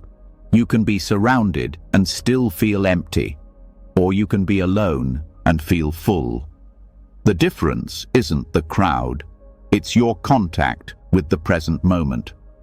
When you're fully here, even in solitude, there's richness, there's nuance, there's life. The discomfort of being alone is not a sign to escape, it's a signal to go deeper, to ask what's there, to wonder what parts of you haven't been listened to because the noise was too loud. When you stop turning away from your own company, you discover a kind of companionship that doesn't need reassurance. You find the part of you that doesn't collapse when attention is withdrawn. This is strength. Not the kind the world rewards, but the kind that endures. The path of awakening often leads through solitude, not because you're meant to be isolated, but because certain lessons can't be learned in the presence of others. Some realizations need space. Some truths won't speak unless it's just you and the quiet. In that space, you start to feel what you've avoided. You grieve what was never acknowledged. You hear the questions you've postponed. You remember what matters to you, not what you were told should matter, but what actually does. Solitude strips you down, but it doesn't leave you empty. It clears the space where something more honest can grow. Even your restlessness has something to show you. That twitch to reach for your phone, that itch to scroll, to call, to fill the gap. If you sit with it, not judge it, just sit, it begins to soften. And behind it, there's a small, steady voice that says, "You're okay. You've always been okay." The longer you sit, the clearer things become. You notice what's real versus what's reflex. You begin to see how much of your movement was driven by fear. How much of your effort was shaped by the need to not be alone. And once you see it, you have a choice. You can continue performing, or you can begin returning to the kind of presence that doesn't need to be seen to be valid, the kind that doesn't shrink in silence, the kind that doesn't panic when the text doesn't come or the plan falls through. Solitude becomes powerful when it stops being a reaction and becomes a choice. It becomes your anchor, your mirror, your reminder. You learn that peace is not in another person's voice, it's in your own breath. And once you can rest in that, you stop negotiating your worth. You stop trying to earn belonging through noise. You begin to belong to yourself. And when you belong to yourself, everything changes. Not because you've shut out the world, but because you've remembered that the world cannot give you what you refuse to give yourself. Attention, presence, understanding, love. The lesson in loneliness is not how to avoid it. It's how to enter it without losing your center, how to meet yourself without flinching, how to sit in silence without needing it to end. And from that sitting, something rises, not pride, not certainty, but clarity, a knowing that doesn't rely on circumstances, a softness that doesn't demand anything from others, a wholeness that does not disappear in the quiet. That's what solitude offers. Not escape, but return. Not punishment, but preparation. Not isolation, but deep, grounded presence with the only person who's been here through every chapter, yourself. Once you've sat with yourself long enough, once you've passed through the discomfort of your own silence, you begin to see something that once felt impossible. You are not waiting to become someone else. You are not waiting for your life to begin. You are here, and this is your life, and for perhaps the first time, you're not rushing to outrun it. But even in that clarity, another voice still lingers beneath the peace, a quieter belief that somehow you're behind, that you should have done more by now, that your timing is off, that you've missed your chance. This belief is so subtle, so common, that most don't even realize it's there. It hides behind ambition. It hides behind comparison. It disguises itself as motivation. But beneath it lies an ache, a quiet fear that your life is not where it's supposed to be. But what if that fear is based on a false measurement? What if behind and ahead were illusions? What if the only real time you've ever had is this moment, and the moment itself has never once been late? Buddhist insight teaches that the concept of time is something the mind creates. It organizes memories, projects into the future, and then uses those projections to judge the now. But life doesn't follow the mind's timelines. It unfolds according to causes and conditions, and those conditions are infinite. No one else has your exact karma, your exact experiences, your exact position in this moment. So how could you be behind anyone? The feeling that you're late is born from comparison, but you are not living someone else's path. You are not here to catch up. You are not a copy of anyone else's life, so their timing has nothing to do with yours. When you deeply understand this, something inside begins to relax. You stop holding your breath. You stop waiting for permission. You start seeing that your life didn't begin when you hit a milestone. It began when you started paying attention. The pace you've taken has not been a mistake. Even your pauses were part of the rhythm. Even your stillness was part of the unfolding. Even the moments you thought were wasted were building something you couldn't yet see. Because growth doesn't always look like momentum. Sometimes it looks like integration. Sometimes it looks like healing you didn't realize you needed. Sometimes it looks like rest, so that when the next door opens, you're strong enough to walk through it. There is a kind of suffering that comes from believing you've missed something, a life, a relationship, a purpose. But when you view the path through the eyes of Dharma, you begin to see that everything arrives precisely when the conditions are ready, not when the ego wants it, not when society expects it, but when your soul has opened enough to meet it. You may think you should have known certain truths earlier, but the version of you back then was not ready to hold them. And that's not failure, that's respect. Life doesn't give you more than your current awareness can hold. It waits, it invites, it brings the teaching again and again, not to shame you, but to gently prepare you. The reason you're encountering what you're encountering now is because now is the first moment you're truly able to hold it. The delay wasn't denial, it was preparation. It was space being made, quietly and patiently, for what was always meant to arrive. This realization unhooks you from the race. The race to accomplish, to prove, to earn your place. There is no finish line, there is no start line, there is only breath. And inside that breath, your life unfolds, not as something to chase, but as something to receive. When you stop viewing your life as a schedule, you begin to see it as a living process. One that breathes, that shifts, that pauses when needed and surges when ready. You begin to trust your own unfolding, not blindly, but wisely, not passively, but patiently. There is a kind of peace that comes when you stop asking if you're late, when you stop using age, progress, or others' lives as measurements. That peace is not complacency. It is presence.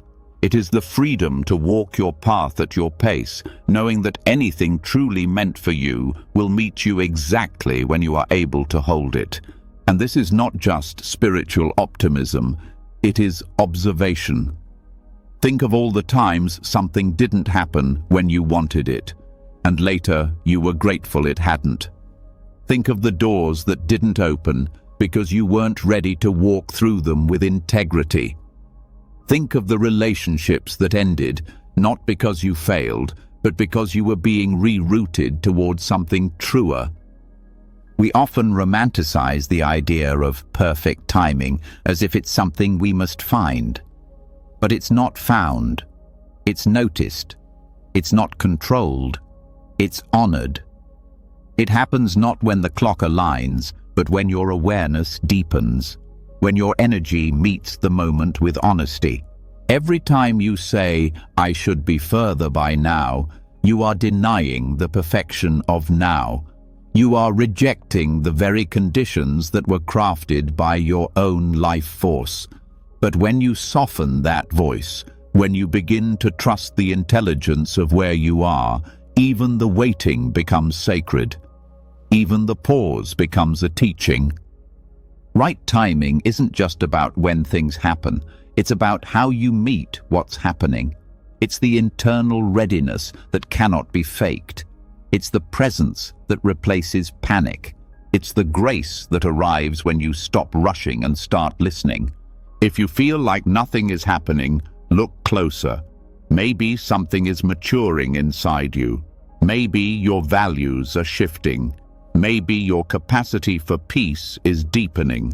These changes are invisible at first, but they are real, and they are often more important than anything the outside world can measure. We are conditioned to value speed, to reward early success, to fear being behind. But the Dharma doesn't rush. It doesn't panic. It doesn't run out of time. It simply unfolds, one step, one breath, one moment at a time. You cannot be late for your own unfolding. You cannot miss what is truly aligned. You can only delay your ability to receive it. And even then, life waits. It waits with patience. It waits with wisdom. It never shames you. It never punishes you. It simply continues to offer. And when you are ready, not perfect but present, you begin to notice that everything is arriving right on time. Not always according to plan, but always according to truth. So if you're feeling behind, pause, not to catch up, but to come back. Come back to the moment that never left you. Come back to the breath that asks for nothing but your awareness. Come back to the knowing that your life has always been waiting for you, not to improve, but to return. Return to the trust that your timing is not broken, that your rhythm is not wrong, that your life is not delayed. It is unfolding, and your only job is to be here for it. After you've seen that your timing has never been wrong, that nothing has been missed, and nowhere is behind, something begins to shift in how you view your own life. Not the future version of it, not the one shaped by vision boards or imagined successes, but the life you're living right now, the job you show up to, the daily responsibilities you carry, the ordinary roles you play that often go unnoticed. And a quiet question surfaces beneath the clarity. What if this isn't just maintenance? What if this isn't just something I'm doing until my real life begins? We're taught to believe that meaning lives in titles, prestige, and recognition. That purpose is something you finally discover after arriving at a better version of yourself. But the deeper teachings point elsewhere. They point to the unnoticed, the mundane, the background roles, the tasks that require no applause, and they ask, what if this, exactly this, is your compassion in motion? You don't have to be a teacher in robes or a healer on a stage to live a life of deep service. Some of the most powerful acts of compassion are hidden inside the roles that seem the most ordinary, making someone else's day easier, holding space without needing credit, cleaning, caring, carrying weight others don't see. These things don't look glamorous, but their impact runs deep. In Buddhism, the path of the Bodhisattva is the path of service, not in grand gestures, but in humble consistency, not in what looks spiritual, but in what nourishes the moment. The roles you play right now, no matter how unremarkable they seem, might be doing exactly that. The mistake comes when we label parts of our life as less than. We say, this is just a job, or I'm just a parent, or I'm only here because I have to be. But underneath those stories is a truth waiting to be seen, that your current situation is not meaningless. It is karmically placed. It is a living opportunity to show up with care, to turn attention into devotion, to bring presence where there is usually absence.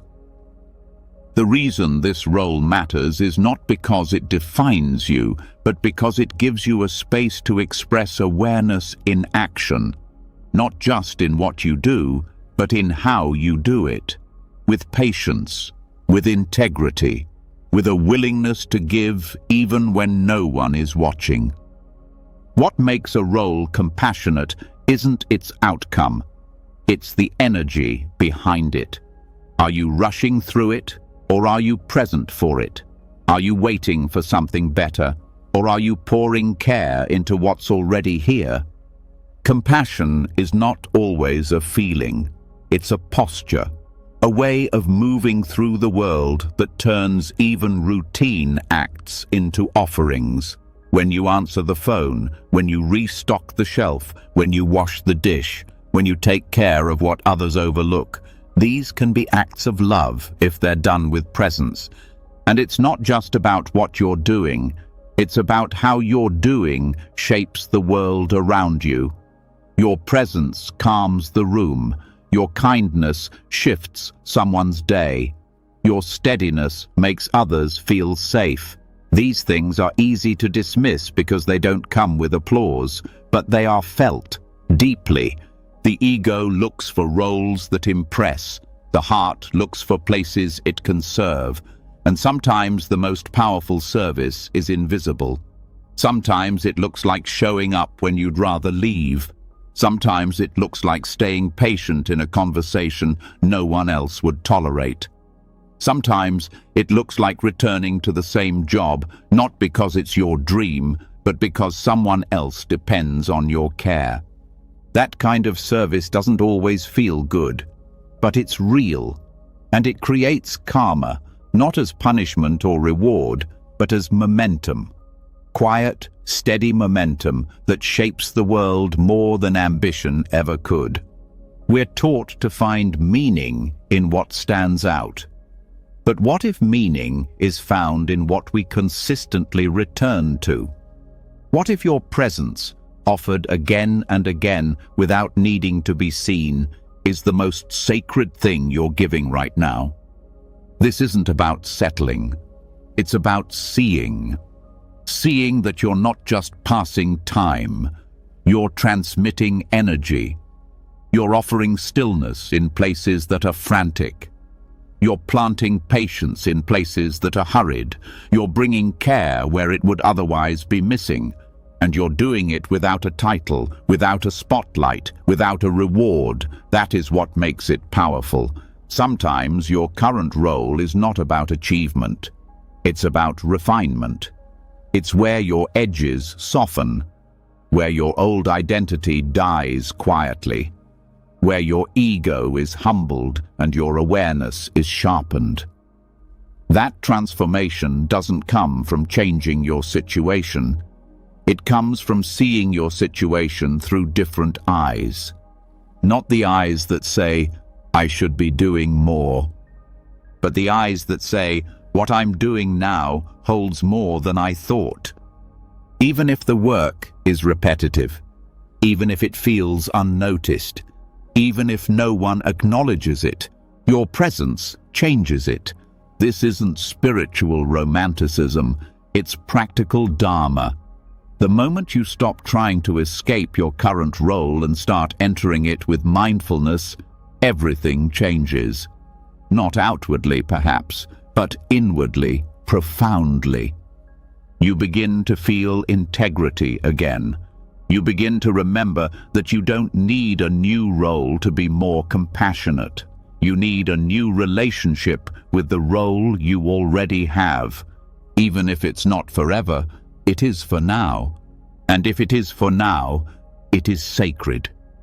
Because right now is the only time you ever have to meet the world with your full attention.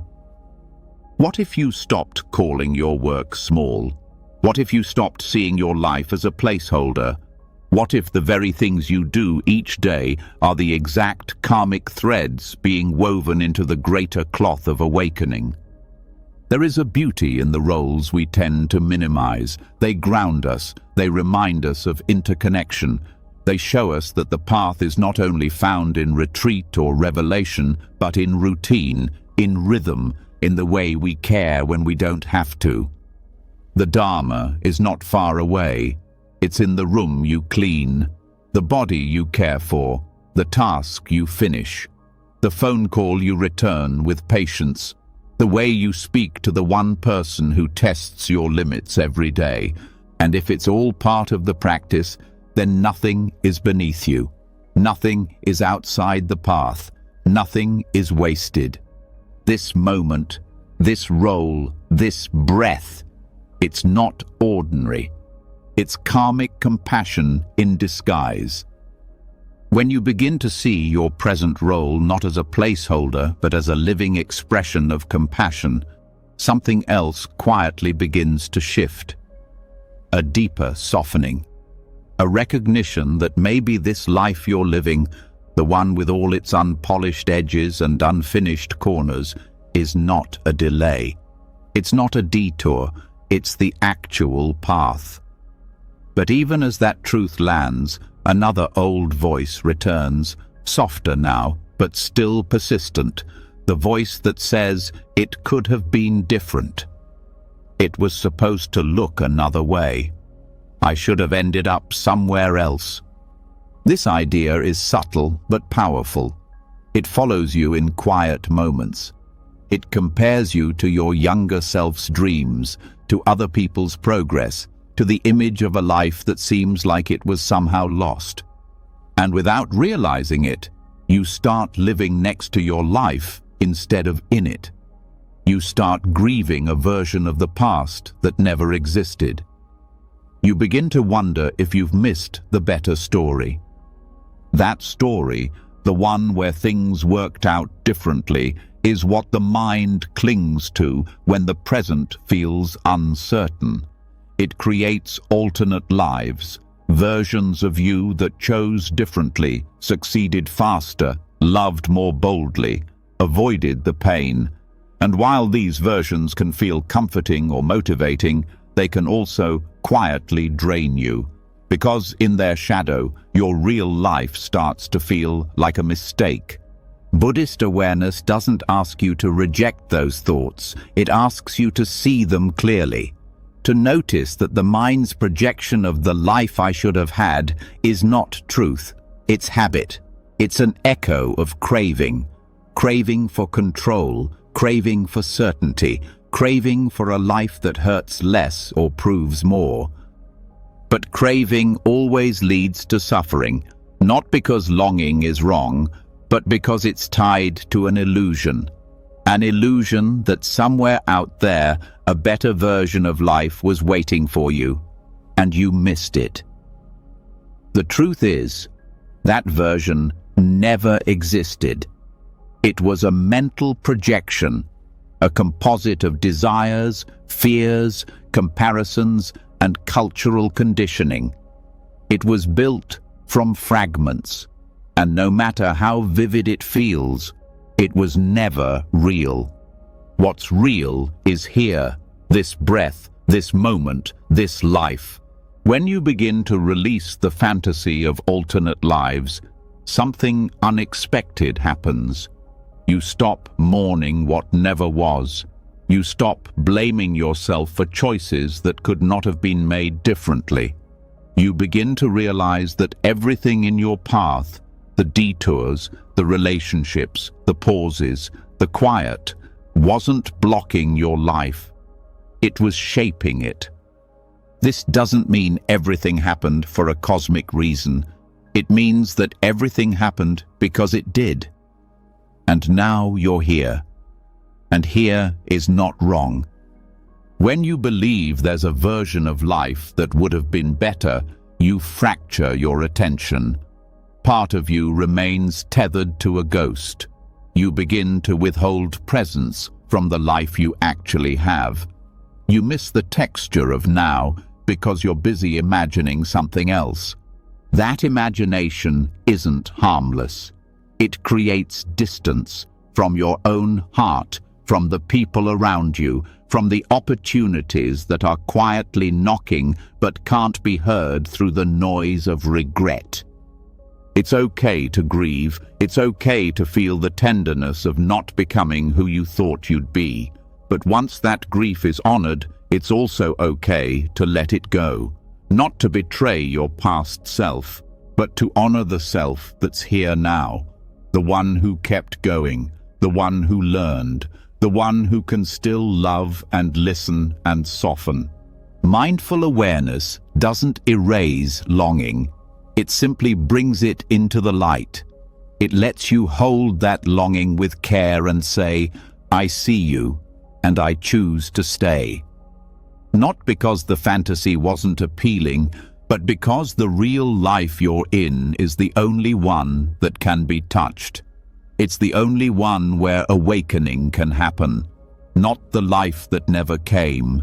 Not the one that lives in imagination. This one. The more you live in awareness, the more the illusion of alternate lives begins to dissolve. Not in a sudden way, but gradually. You begin to feel less tempted by what if. You begin to smile more at what is. You stop measuring your worth by how well your life matches the blueprint you once sketched in your mind. And in that shift, there's freedom, because when there is no better version of your life waiting somewhere else, you stop waiting. You begin participating. You begin saying yes to the quiet morning, to the unglamorous task, to the perfectly imperfect reality of being human. This doesn't mean you stop dreaming or setting goals. It means your goals stop being driven by the fear of missing something. They start coming from a place of presence, of truth, of real alignment. You don't need to abandon your life to find purpose. You don't need to swap your story for someone else's. You only need to notice that the life you're in is still alive, and it's offering you moments, one after another. Moments that don't match the dream, but surpass it, if you're present enough to notice. Comparison loses its grip when you stop needing validation, when you stop imagining that someone else's life would fix what you're feeling. You begin to realize that the only place healing ever happens is in the life you're living now.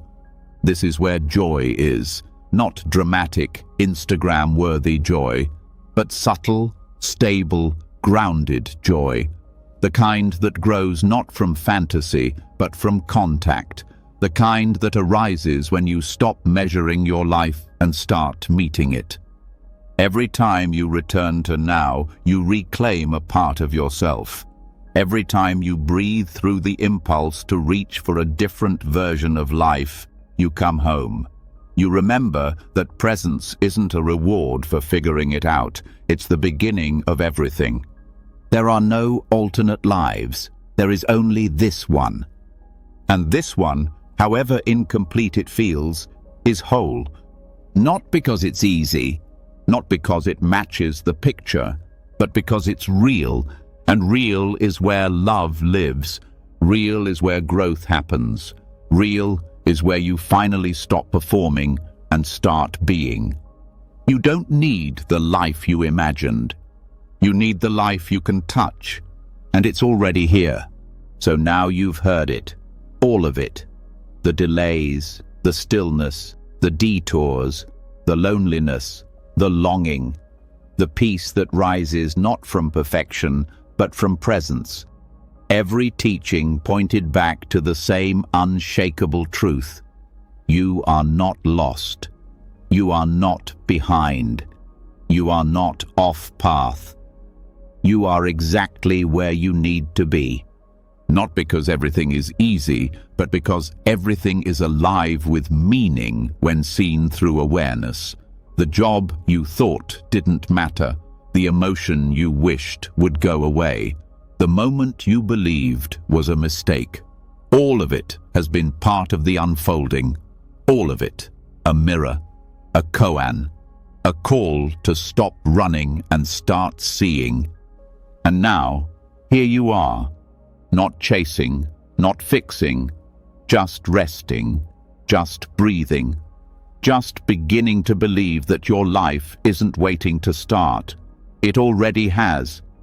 If even one of these truths landed in your heart, drop a comment below and simply write, "I'm exactly where I need to be." Let it be your declaration, your release, your quiet bow to the present moment. If you want more wisdom like this, more reminders of who you already are, subscribe to the channel.